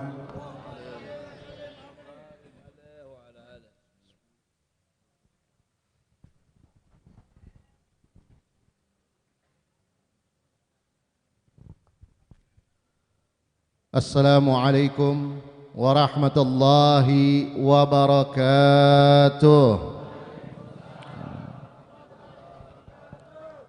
Bismillah, alhamdulillah, wassalatu wassalamu ala rasulillah Sayyidina Muhammad ibn Abdullah wa ala alihi wa sahbihi wa man walah wa la hawla wa la quwwata illa billahil aliyyil azim. Subhanaka la ilma lana illa ma 'allamtana innaka antal alimul hakim. Rabbi shrah li sadri wa yassir li amri wahlul 'uqdatam min lisani yafqahu qawli bi jahin nabi wa sahbihi wal ali wa saddid lisani wa ahdi qalbi bi haqqi sayyidina Muhammad sallallahu alaihi wasallam. Dusturakum ya ahlad darb wal batin nawi nur. Allahumma rzuqna fahman nabiyyin wa hafdhal mursalin wa ilhamal malaikatil muqarrabin. Allahumma aghnina bil ilmi wa zayyinna bil hilmi wa akrimna bit taqwa jamilna bil afiyah ya arhamar rahimin. Idza ma syi'ta fid darain tas'adu fa akthir minas salati ala Muhammad wa in syi'ta al qabula fid da'wati fatukhtamu bis salah ala Muhammad. Fala saumun yasihu wala salatun liman taraka as-salah ala Muhammad. Wa in kanat dhunubuka laysat tuhsa tukaffar bis-salah ala Muhammad. Fama tatadha'afu al-hasanatu illa bitikrar as-salah ala Muhammad. Wa la takhsha min al-malakain ra'ban in sa'alaka kullahuma Muhammad. Rasulullah haqqan ittaba'na wa amanna wa saddaqna Muhammad. Allahumma salli wa sallim wa barik alaihi wa ala alihi. Allahumma salli wa sallim ala sayyidina wa maulana Muhammadin afdalil habaib wa ala khatanihi amiril mu'minin Ali bin Abi Talib wa sibtal Hasan wal Husain wa ummihim al-batul al-zahra dhawil mafakhir wal manaqib. Salatan wa salaman daimaini sarmadan la yusib hasib. Wa as'alukallah bi jaim ladaika an tuzilana al-ataya wal mawahib wa antasrif anna jamil balaya wal masaib wa antul hiqna bihim ya rabbana ya Allah fi a'lal maratib. Alhamdulillah, yang sama-sama kita hormati para habaib keturunan Nabi kita Muhammad sallallahu alaihi wasallam, yang dengan adanya mereka pengaman di muka bumi ini menjadi pandangan khusus dari datuk-datuk mereka kepada kita semua. Mudah-mudahan kita dapat pandangan rahmatnya Allah SWT, dapat pandangan khusus daripada Nabi kita Muhammad SAW. Amin ya rabbal alamin.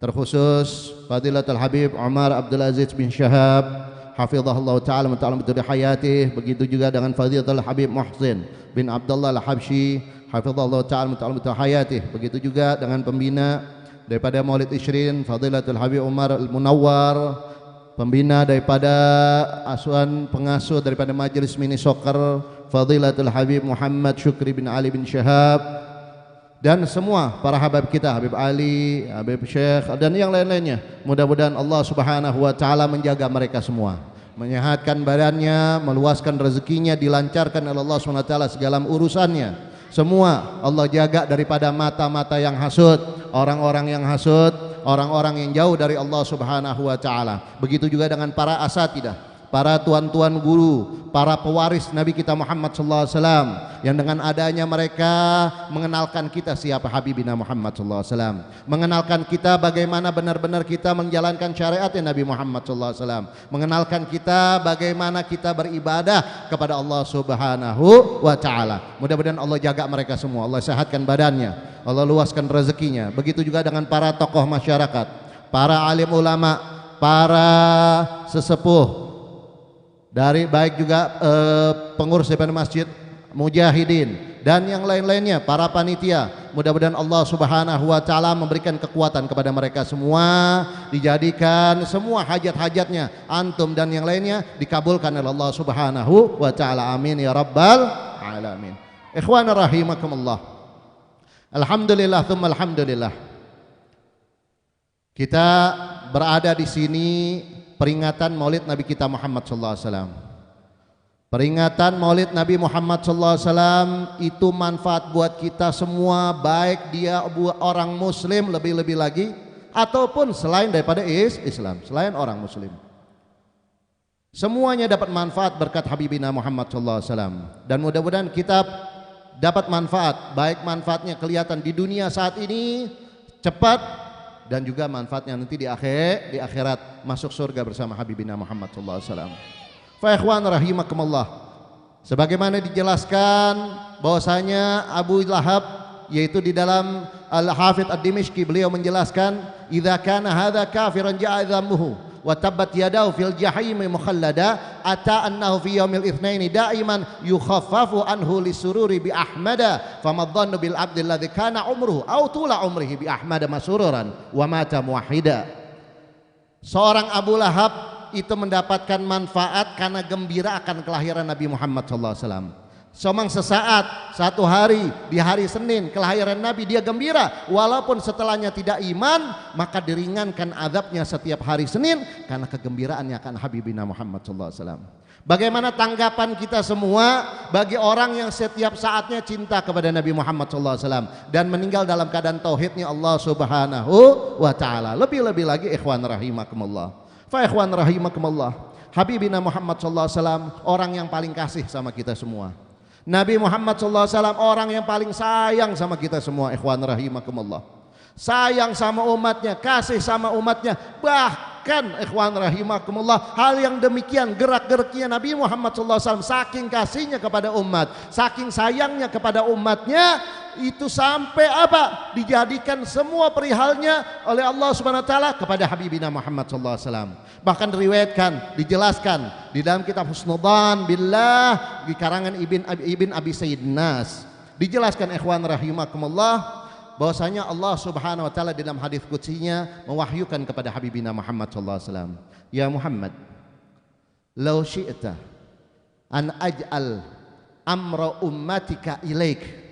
Wahai Nabi Muhammad, seandainya kau mau, karena dilihat semua dikit-dikit masalah umatnya, dikit-dikit cinta akan umatnya, semua diurusin masalah umatnya, apapun bentuknya, baik urusan dunia mereka, apalagi urusan akhirat mereka, semuanya diurusin oleh Habibina Muhammad SAW. Lebih daripada orang tua kita, lebih daripada siapapun yang kasih sama kita, ini Nabi Muhammad SAW. Gak kepengen satu orang pun masuk ke dalam nerakanya Allah SWT. Enggak. Sebagaimana waktu diturunkan wala saufa yu'tika rabbuka fataradha. Nggak mau satu orang pun daripada umatnya Nabi masuk ke dalam nerakanya Allah SWT. Nabi nggak mau. Ada yang lebih kasih kepada kita daripada Habibina Muhammad SAW. Tinggal kita kasihnya sama Nabi Muhammad SAW. Tinggal kita jalankan syariatnya Habibina Muhammad SAW. Fa ikhwan rahimakumullah. Maka Allah wahyukan kepada Habibina Muhammad SAW. Kalau mau, wahai Nabi, aku jadikan perihal umatmu, urusan umatmu itu kepada kamu. Semua yang kau minta dikabulkan untuk umatmu, apapun bentuknya. Kalau kita mungkin dikasih jabatan seperti itu, ya dikasih keistimewaan seperti itu, langsung kita terima. Bagaimana kepintaran Habibina Muhammad SAW, cerdasnya Nabi Muhammad SAW. Karena beliau tahu, beliau hadis, beliau makhluk. Ya, ada kalanya berubah, ya taghayyar. Ada kalanya berubah, ada kalanya tidak tetap. Ya, maka kata beliau apa? La ya Rab. Kata Habibina Muhammad SAW, la ya Rab, tidak wahai Tuhanku. Apa? Anta arhamu bihim minni. Engkau lebih kasih kepada mereka daripada aku, ya Allah. Engkau lebih kasih daripada aku. Lebih kasih daripada Nabi Muhammad SAW. Nabi tahu, Nabi sebatas saudara kepada orang-orang mukmin. Namanya kasihnya saudara, tidak lebih kasih daripada yang menciptakan. Maka cerdasnya Nabi Muhammad SAW buat umatnya, buat kita semua, ikhwan rahimakumullah. Kalau saat itu diiyakan, nggak tahu ikhwan rahimakumullah. Tapi tatkala itu dijawab oleh Nabi Muhammad SAW, maka Allah nggak bakal sia-siakan apa yang diminta oleh Nabi Muhammad SAW. Apa dijawab oleh Allah SWT? Idzan, kalau begitu, idzan, ya, la ukhzika fihim abadah. Nggak bakal aku sia-siakan perihal umatmu, wahai Nabi Muhammad. Nggak bakal sia-siakan, wahai Nabi Muhammad, perihal umatmu. Apapun bentuknya yang kau minta buat umatmu pasti dikabulkan oleh Allah Subhanahu Wa Taala. Tinggal balasan kita kepada Nabi Muhammad SAW. Tinggal bagaimana kita kepada Nabi Muhammad SAW. Semua urusan kita diurus sama Nabi Muhammad SAW. Maaf, sampai urusan kamar mandi, ya, bagaimana adabnya, bagaimana masuknya, bagaimana keluarnya, bagaimana istinjanya, bagaimana doanya, semua diajarkan oleh Habibina Muhammad SAW. Sampai urusan kamar orang berumah tangga diurus oleh Nabi Muhammad SAW. Bagaimana adabnya, bagaimana doanya, dan yang lainnya, ikhwan rahimakumullah. Urusan tidur, urusan makan, urusan minum, semua diajarkan oleh Nabi Muhammad SAW. Jadi kalau ada orang yang menganggap agama lain lebih hebat, orang menganggap ajaran lain lebih hebat, dia tidak kenal dengan Nabi Muhammad SAW. Dia kurang cintanya kepada Nabi Muhammad SAW. Kalau dia bilang cinta kepada Nabi Muhammad, muddain kadzab, pura-pura aja.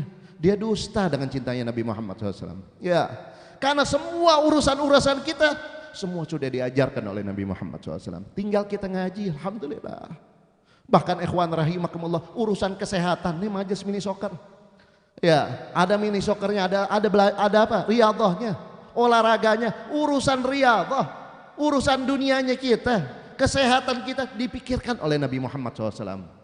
Bagaimana makan kita, bagaimana minum kita, kapan waktunya berhenti, kapan waktunya selesai, setelahnya bagaimana, sebelumnya seperti apa adabnya, semua sudah diajarkan oleh Nabi Muhammad SAW. Tinggal kita ini mau ngaji, ikhwan rahimakumullah. Tinggal kita ini mau ngaji atau tidak. Ya, maka dijelaskan al-aqlus salim fil jismis salim. Akal yang sehat ada pada jasmani yang sehat. Kalau kita, ikhwan rahimakumullah, jasmani kita sehat, riyadhah masya Allah. Di sini ada mini soccer, main bola kaki, ya, salah satu apa olahraga. Dulu sahabat juga dibiarkan oleh Nabi Muhammad SAW, bahkan disuruh oleh Nabi Muhammad SAW. Ya, ada apa? Ada sibahah, berenang, ada rimayah, apa? Memanah, ada naik kuda juga seperti itu. Itu kan bentuk olahraga. Bentuk olahraga. Seiringnya waktu, ikhwan rahimakumullah, maka macam-macam olahraga ada. Selama tidak yukhalifus syariah, selama tidak menentang syariat, tidak bertentangan dengan syariat, maka diperkenankan. Karena dengan tatkala dia jasmani sehat, insya Allah akal pikirannya bakal sehat. Akal pikirannya bakal sehat. Wah, apalagi sebelumnya dikasih makanan rohani, yaitu majelis ilmu. Alhamdulillah. Jazakallah khair Habib Syukri, Masya Allah. Anak-anak muda dikumpulin, baik asatidah maupun anak-anak muda yang senang bola kaki, semua dikumpulin. Ya, ini ajar kabir. Ya, pahala yang sangat banyak buat beliau, Masya Allah. Kita doakan beliau sehat walafiat. Ya. Fa ikhwan rahimakumullah. Wah, kita senang. Ya, kalau sudah kegiatannya positif, pikirannya akan positif. Tapi kalau sudah banyak nganggur di rumah, ya akhirnya penyakit datang dan segala macamnya, ya buntu dan yang lain-lainnya, akhirnya pikirannya negatif thinking. Kenapa? Badannya udah nggak sehat, badannya udah nggak sehat. Bahkan ikhwan rahimakumullah, Habibina Muhammad SAW itu mengajarkan kepada kita masalah makan minum. Ya, masalah makan minum. Waktu dilihat kok nggak banyak orang sakit di saat itu, dokter nggak perlu banget, nggak kayak kita. Kita setiap saat dokter, Masya Allah, rumah sakit penuh, bangun rumah sakit baru penuh juga. Ya, sampai kayak kita pengen bayar hotel, kamarnya ada yang VIP, VVIP dan yang lain-lain. Ikhwan rahimakumullah. Tapi di zaman Habibina Muhammad SAW nggak banyak orang sakit. Ya, waktu ditanya kenapa? Nahnu qaumun la nakul illa naju wa idza akalna la nashba'. Kami satu kaum yang nggak makan kecuali kalau sudah lapar. Ya, dan kalau sudah makan nggak sampai kenyang, nggak sampai. Bahkan Nabi ajarin kalau memang harus kenyang, thuluthun lit'am, sepertiga buat makanan, wa thuluthun lisyarab, ya sepertiga lagi buat minum, wa thuluthun nafas, ya sepertiga lagi buat nafas. Kalau kita kadang ikhwan rahimakumullah, ya setengah buat makan, setengah buat minum, nafasnya gimana? Udah tawakal Allah. Itu yang akhirnya nimbulin penyakit. Kata Al-Habib Zain, idkhalut ta'am ala ta'am. Masuknya makanan ke makanan itu yang menyebabkan penyakit. Ya, udah makan, belum diolah, belum hancur, ya kan ada beberapa makanan yang sulit memang diolah. 6 jam baru dia selesai. Makanya timbulnya asam lambung dan yang lain-lainnya. Kenapa? Belum selesai diolah, udah makan lagi dia. Udah makan lagi, belum lagi beraneka ragam sekarang makanan, ikhwan rahimakumullah. Ya, macam-macam. Dan orang kalau dilahirkan ke muka bumi ini, rezekinya sudah ada semua ketentuannya. Rezeki manisnya berapa, rezeki asamnya berapa, rezeki pahitnya berapa, semua udah ditentukan sama Allah SWT. Sebagaimana di dalam hadis dijelaskan, inna ahadakum yujma'u khalquhu fi batni ummihi arba'ina yawman nutfatan thumma yakunu alaqatan mithla dhalik thumma yakunu mudghatan mithla dhalik thumma yursalu ilal malaku fayanfakhu fir ruh wa yu'mar bi arba' kalimat bikatbi rizqihi wa ajalihi wa amalihi syaqiyun am sa'idun. Semua sudah ditentukan rezekinya berapa. Jadi kalau kita pakai, makanya Allah kasih barometer tuh, kasih apa? Ukuran. Kulu washrabu wala tusrifu. Apapun nggak boleh israf. La khaira fil israf. Apapun bentuknya, kecuali apa? La israfa fil khair. Kalau dalam hal kebaikan nggak ada dinamakan israf. Ente bikin maulid besar-besaran, miliaran habis sampai apa? Buat Habibina Muhammad SAW, qad kana wajib. Karena wajib. Kita bikin majelis ilmu, kita bikin, jangan bikin yang biasa-biasa, bikin yang bagus kalian. Ya, bikin yang bagus. Dulu kalau kita pakai pakaian yang biasa, ya buat taklim, diomelin. Matah tarimul ilm. Ente nggak ngormatin ilmu. Ilmu siapa yang dipelajari? Ilmunya Nabi Muhammad SAW. Nah, ini ikhwan rahimakumullah. Kadang kita kalau pakai majelis ilmu pakai yang biasa-biasa. Ya, yang biasa. Oh nggak enak lah, takut ria, takut apa. Padahal tarkul amal li khafir ria. Meninggalkan amal karena sebab ria, sudah ria dia. Fakhwan rahimakumullah, pakai yang terbagus kamu. Yang penting jangan sampai ngutang-ngutang. Pakai yang bagus-bagus. Dulu sahabat seperti itu. Pakai kendaraan yang bagus. Apa yang buat majelis ilmu. Ya, buat belajar apa? Ilmunya Nabi Muhammad SAW. Hakikatnya kau hormati siapa? Nabi Muhammad SAW. Bukan ngormatin fulan wala fulan. Hakikatnya Habibina Muhammad SAW. Makanya Nabi kita Muhammad SAW sudah ngajarin kepada kita apapun bentuknya. Sudah diajarin. Nggak boleh kita berlebihan di dalam hal dunia. Nggak boleh berlebihan di hal dunia, kecuali hal dunia itu untuk kepentingan ibadah kepada Allah Subhanahu wa taala. Maka la khaira fil israf wala israfa fil khair. Wala israfa fil khair. Kemudian ikhwan rahimakumullah, orang kalau makan manis mula, lama-lama kenapa deh? Kencing manis, diabetes. Rezeki manisnya kurang tuh. Kan rezeki udah tentukan tuh. Mau berapa tahun ajalnya tuh, ya ditentukan tuh. Sedikit di antara sebabnya saatnya seperti itu. Walaupun sebabnya macam-macam. Walaupun sebabnya macam, ada yang sakit, ada nggak sakit, intinya maut wahid. Ya. Tapi di antara sebabnya karena dia nggak ngikutin sunnah Nabi Muhammad SAW. Sering senang manis-manis, akhirnya kena kencing manis atau diabetes. Nggak boleh lagi tuh sama dokter tuh. Udah hilang manisnya. Ya, lama-lama dia senang pahit-pahit. Lama-lama kenapa? Kena liver. Nggak boleh lagi rezeki pahitnya. Ya, terus seneng kacang-kacangan. Ya, yang hijau-hijau apa? Kena asam urat, mulai dia nggak bisa jalan. Ya, mulai nggak bisa jalan. Ya, makan seneng. Wah, saya seneng santan, sayur dan segala macam. Sebetulnya nggak ada masalah. Berhubung dia israf sering-sering, ya akhirnya menyebabkan kolesterol. Kurang dikit-dikit 1, 2, 3, 4, 5, 6. Akhirnya yang boleh apa? Banyak-banyak air putih, banyak ini. Lama-lama kerendam jantungnya, air putih pun ditaker. Air putih ditaker. Nggak lama kemudian, wassalam udah almarhum. Innalillah. Itu antara sebabnya ikhwan rahimakumullah.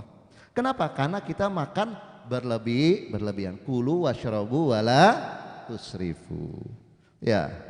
Jangan habis ini nanti diangkat makanan nggak makan bismillah barokah ya mau boleh, tapi ingat batasan. Ya, lagi senang makan nggak labas ya, tapi ingat kapan ente waktu berhenti daripada makan. Kemudian ikhwan rahimakumullah, begitu juga orang mengikuti adabnya Nabi Muhammad SAW, insya Allah sehat ya, sehat benar-benar ya. Tadi makan minum udah jelas tuh. Kita dianjurkan kalau minum atau makan suruh duduk.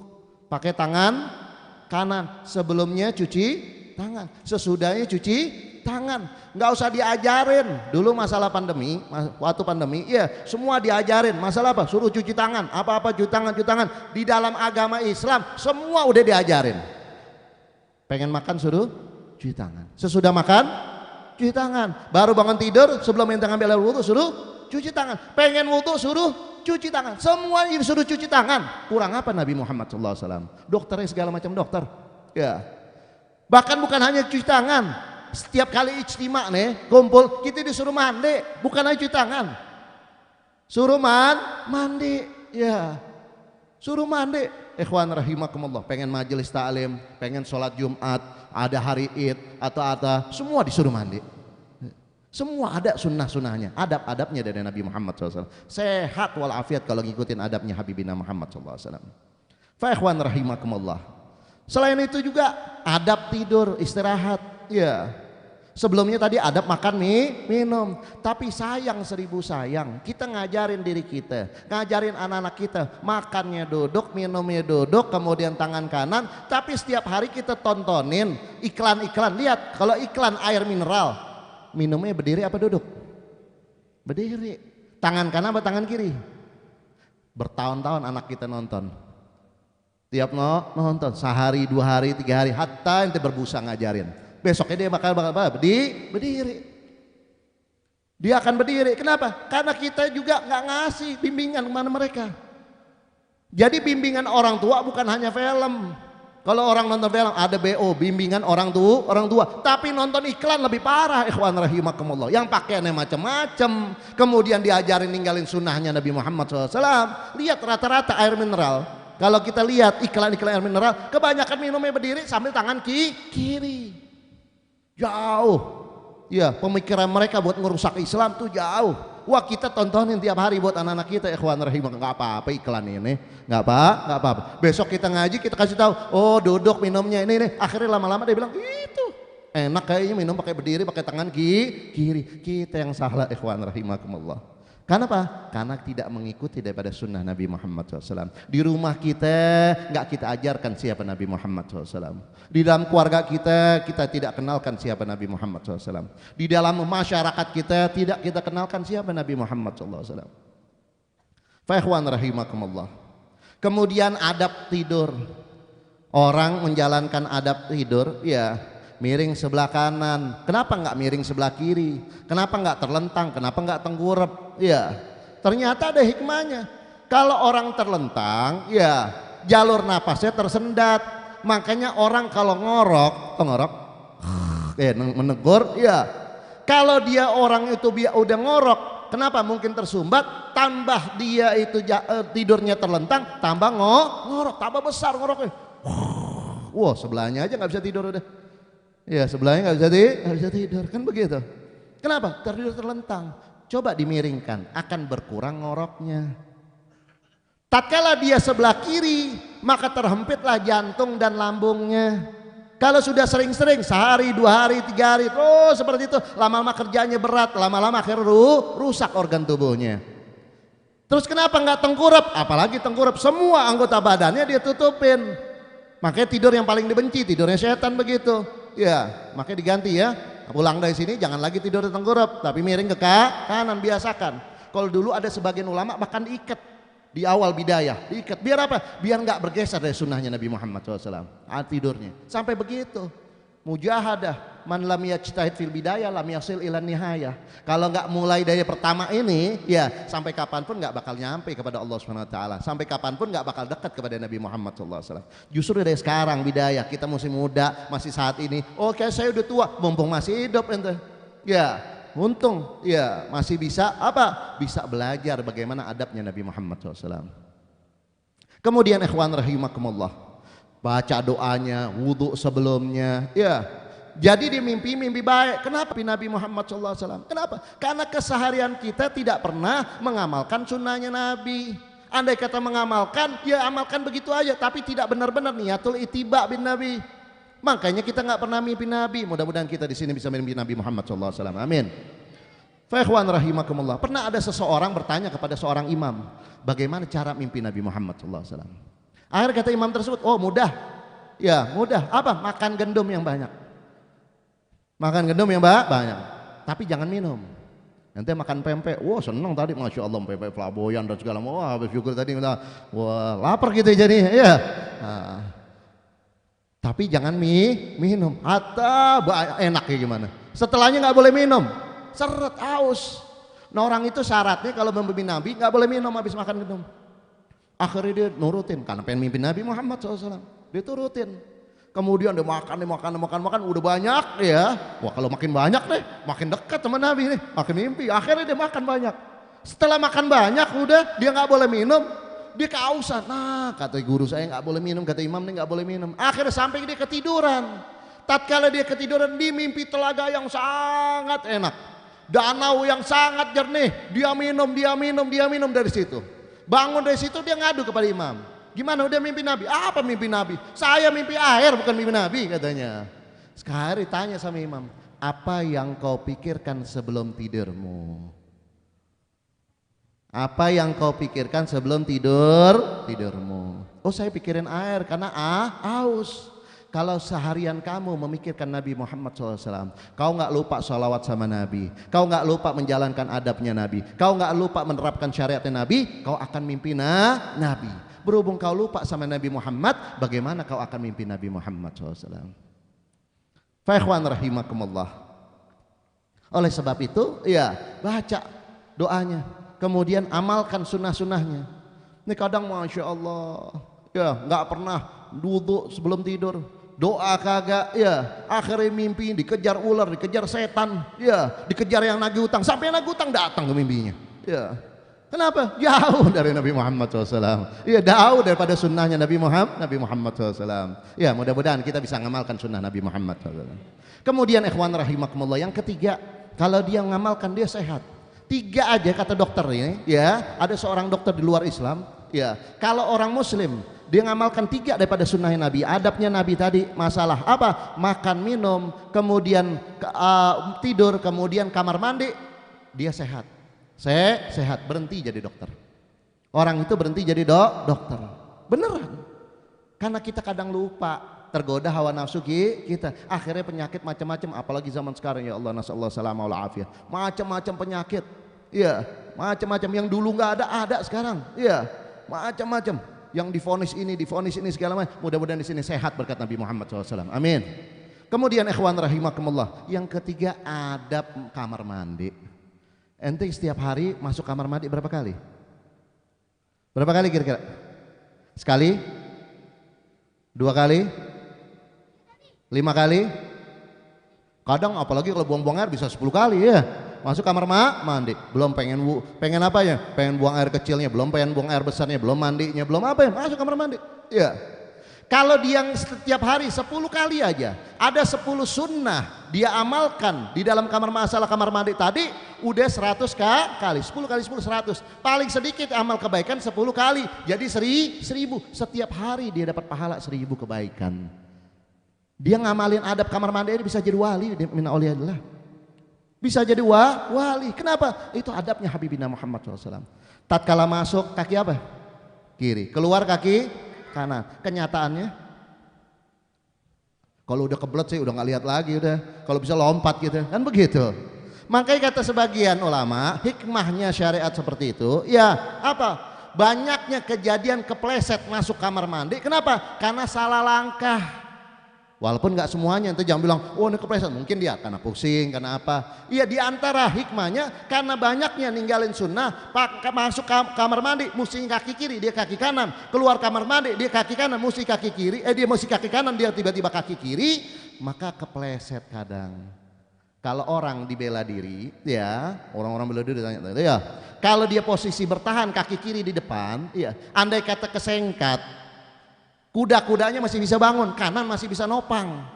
Tapi kalau kaki kanan yang jatuh, kaki kiri belum tentu bisa nopang. Jadi tatkala masuk kamar mandi tiba-tiba kepleset dia, kaki kanannya masih ada. Paling banter kejepit aja dia kecetit, ya habis itu ngurut. Kan begitu. Tapi kalau sudah salah langkah, masuk pakai kaki kanan, jatuh, kaki kiri belum tentu bisa nopang. Nah, ini hikmahnya ikhwan rahimakumullah, adabnya Habibina Muhammad SAW. Kemudian ikhwan rahimakumullah, itu baru 1 2, belum doanya. Belum doa, baca doanya. Ya, terus kemudian tatkala di dalam bagaimana? Ya, lihat bukanya pelan-pelan. Ya, dikit-dikit sambil dia jongkok. Ini kagak langsung buka semuanya. Nah, ya. Ada saatnya ente boleh buka keseluruhan, ya kalau memang ada apa keperluan seperti qadhal hajat atau apa. Tapi kalau bukan qadhal hajat, ente tutup lagi auratnya minimal ya sawaten, ada depan belakang karena ente sendirian. Tadi disinggung sama Habib Syukri tadi, masya Allah auratnya ditutup. Nah, maka kalau auratnya ditutup, ada orang banyak ya antar laki-laki, antara pusar dan lutut itu harus ditutup. Maka biasanya tangannya panjangan dikit, ya naikin. Dan kalau udah tahu celananya agak turun-turun, jangan kaosnya mendek. Ya, kalau kaosnya mendek dia nurun begini, kesian yang belakang lagi sholat, kelihatan belahannya. Kan begini, ya mau dosa ngajak-ngajak. Kaosnya pendek, susah deh kalau duduk tarik sono, tarik sini, tarik sono, tarik sini. Udah gitu nggak pakai kain lagi, pakai kain kebuka begini. Ya masya Allah. Nah, ini ikhwan rahimakumullah. Kemudian di dalam, ya kalau udah masuk kamar mandi, ya jongkok, kaki kanannya tekuk dikit, ya telapak kaki kanannya tekuk. Itu buat apa? Memudahkan yang tadi sulit, sembelit, itu mudah untuk keluar, Kenapa? Kalau kita lihat kalau ke klinik atau apa tuh ada gambar tuh usus perutnya manusia. Subhanallah, Habibina Muhammad SAW udah ngajarin. Tatkala dia miring, ya karena bentuknya anus itu bukan langsung lurus begini keluar, dia agak miring begini. Pas kala dia miring ke sebelah kanan, itu memudahkan untuk keluar isinya. Jadi tatkala dia pengen buang BAB, buang hajat atau buang air besar, itu mudah keluarnya, nggak susah. Setelahnya, habis buang air kecil atau buang air besar, ya istinja. Sebelumnya disunahkan istibra. Istibra hukumnya sunnah. Selama memang tidak yakin kalau bakal keluar lagi. Kalau yakin bakal keluar lagi, maka menjadi wajib hukumnya. Di antara sunnah istibra menuntaskan air daripada air kencingnya, ya disunahkan daham 3 kali. Jadi kalau di rumah, ya ada yang dehem di kamar mandi, jangan ditanyain kenapa keselak apa? Enggak, dia lagi ngamalin sunnah. Kemudian juga diantaranya apa? Disuruh apa? Nater, ya, suruh gerakin dikit-dikit, pelan-pelan gerakinnya. Ya. Oh, gerakin dikit-dikit, mungkin ada sisa air kencingnya. Kemudian juga disunahkan apa? Dalak di bawahnya, ya, disurahkan diurut daripada bawahnya itu ada uratnya, ya, pelan-pelan, nanti salah keluar, ya. Nah ini ikhwan rahimakumullah, sunnah Habibina Muhammad sallallahu alaihi wasallam. Setelahnya istinja dia, setelah istinja dia disunahkan doa. Allahumma tahhir qalbi minan nifaq wa hassin farji minal fawahishi. Kalau setiap hari dia doa, sekali, 2 kali, 3 kali, 4 kali, mungkin belum tembus, lama-lama tembus juga. Akhirnya dia hatinya bersih daripada sifat kemunafikan dan dijaga dari segala macam perbuatan-perbuatan yang keji. Dia nggak bakal zina, dia nggak bakal liwat, dia nggak bakal istimna, dia nggak bakal apa-apa. Ikhwan rahimakumullah. Kenapa? Setiap hari dia doa. Setiap saat dia doa, Allahumma tahhir qalbi minan nifaq wa hassin farji minal fawahishi. Berapa sunnah yang ada di dalam kamar mandi? Orang ngamalin setiap hari, sehari dia 10 kali masuk kamar mandi. Iya, 10 sunnah dia laksanakan, kali 10, udah 1000 kebaikan dia punya. Itu sehari, baru urusan kamar mandi. Kan begitu ikhwan rahimakumullah. Jadi kalau orang mengamalkan sunnahnya Nabi, ya dia akan sehat wal afiat. Ditambah ada riyadahnya, Masya Allah. Selain ada majelis, ada riyadahnya, ada olahraganya, mini soccer, bola kaki, dan yang lain-lain. Ikhwan rahimakumullah, itu bentuk daripada apa? Biar sehat. Al-harokah barokah. Ada gerakan itu ada keberkahan. Tapi kalau ente diem aja, malas aja, akhir lama-lama negative thinking, berkah nggak akan turun. Kita dianjurkan untuk nasyat. Makanya dulu ada namanya flu di Madinah. Flu apa? Flu Yathrib. Flu Yathrib di kota Madinah. Ya, orang di kota Mekah itu waktu rombongan Nabi Muhammad SAW bersama para sahabat waktu sa'i, tawaf sa'i, kenapa diadakan lari kecil-kecil? Selain syariat tersebut di zaman Siti Hajar, bagaimana dan yang lainnya, itu disunahkan apa? Untuk naikkan daripada pundaknya, biar agak nasyat. Karena orang Mekah saat itu ngomong, lihat tuh orang Madinah tuh, iya, lihat mereka kena flu Yathrib, makanya agak malas-malas sedikit. Nah, maka zaman Nabi disunahkan apa? Untuk geraknya akan nasyat dikit, lari-lari kecil dikit. Biar apa? Ngelawan daripada pemikiran-pemikiran mereka yang menganggap ada flu di Yathrib, kota Al-Madinatul Munawwarah. Ya. Fa ikhwan rahimakumullah, insyaallah berkatnya Habibina Muhammad SAW kita sehat walafiat. Mudah-mudahan semuanya dapat berkah, semuanya bisa mimpi Nabi Muhammad SAW, semuanya hajatnya dikabulkan oleh Allah SWT, hajat dunia maupun hajat akhirat kelak semua dijaga oleh Allah SWT. Yang tua-tua kita dijaga, sehatkan badannya, diluaskan rezekinya, panjang umur dalam keadaan taat kepada Allah SWT, dan bisa membimbing kita ke jalan yang disenangkan oleh Nabi kita Muhammad SAW. Amin ya rabbal alamin. Hadza ma'agulakum wal afu minkum. Wassalamualaikum warahmatullahi wabarakatuh. Masyaallah hadirin rahimakumullah, kita mintakan talqinuz zikir dan doa penutup pada Buya Al-Habib Umar Abdul Aziz bin Abdul Rahman bin Syahab. Fa'alihi falyatafaddal mashkura.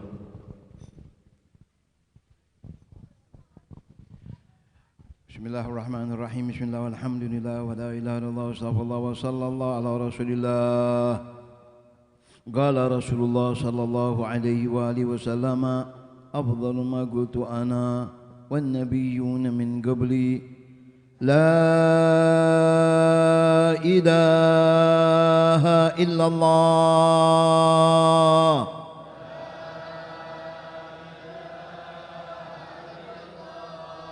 la ilaha illallah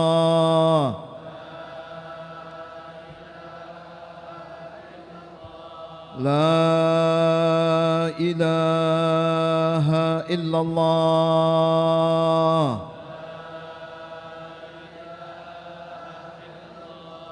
Muhammadur Rasulullah Kalimatu haqqina ala an nahya wa alaiha namut wa alaiha wa biha nub'atsu insyaallah minal aminin amin. Bismillahirrahmanirrahim. Alhamdulillah rabbil alamin. Allahumma shalli ala sayyidina Muhammad wa ala ali sayyidina Muhammad. Allahumma anta waliyyu ni'matina antal qadir ala talbatina ta'lamu hajatana ونسألك اللهم يا الله بحق محمد وآل محمد لما يسرت أمورنا وأمورهم ولما قضيت حاجاتنا وحاجاتهم ولما شفيت مرضانا ومرضاهم صلى الله على سيدنا محمد وعلى آله وصحبه وسلم الحمد لله رب العالمين. Qabul. Masyarul hadirin rahimakumullah, kami ulangi sekali lagi untuk jadwal majelis Maulid Isyrin untuk malam besok. Cucian tangan naik bocah. Akan bertempat di Majelis Al Khair wal Barokah asuhan Al Ustaz Ahmad bin Alwi Al-Kaf yang beralamat di 10 Ilir Sungai Buntu. Kemudian untuk malam Selasa insyaallah peringatan Maulid akan bertempat di Majelis Dalail Khairat yang beralamat di Masjid Al-Haddad 14 Ulu. Kemudian untuk malam Rabu insyaallah peringatan Maulid akan bertempat di Mushallah Al-Ikhlas yang beralamat di lorong Sungai Jeruju atau di belakang Masjid Darul Muttaqin. Dipersilakan untuk yang di bawah membentuk satu halagoh 4 orang dan yang di atas membentuk satu halagoh 5 orang. Minta maaf para habaib asatis, bangkunya biar kita lebih nyaman makan mau kami angkat bangku-bangku tolong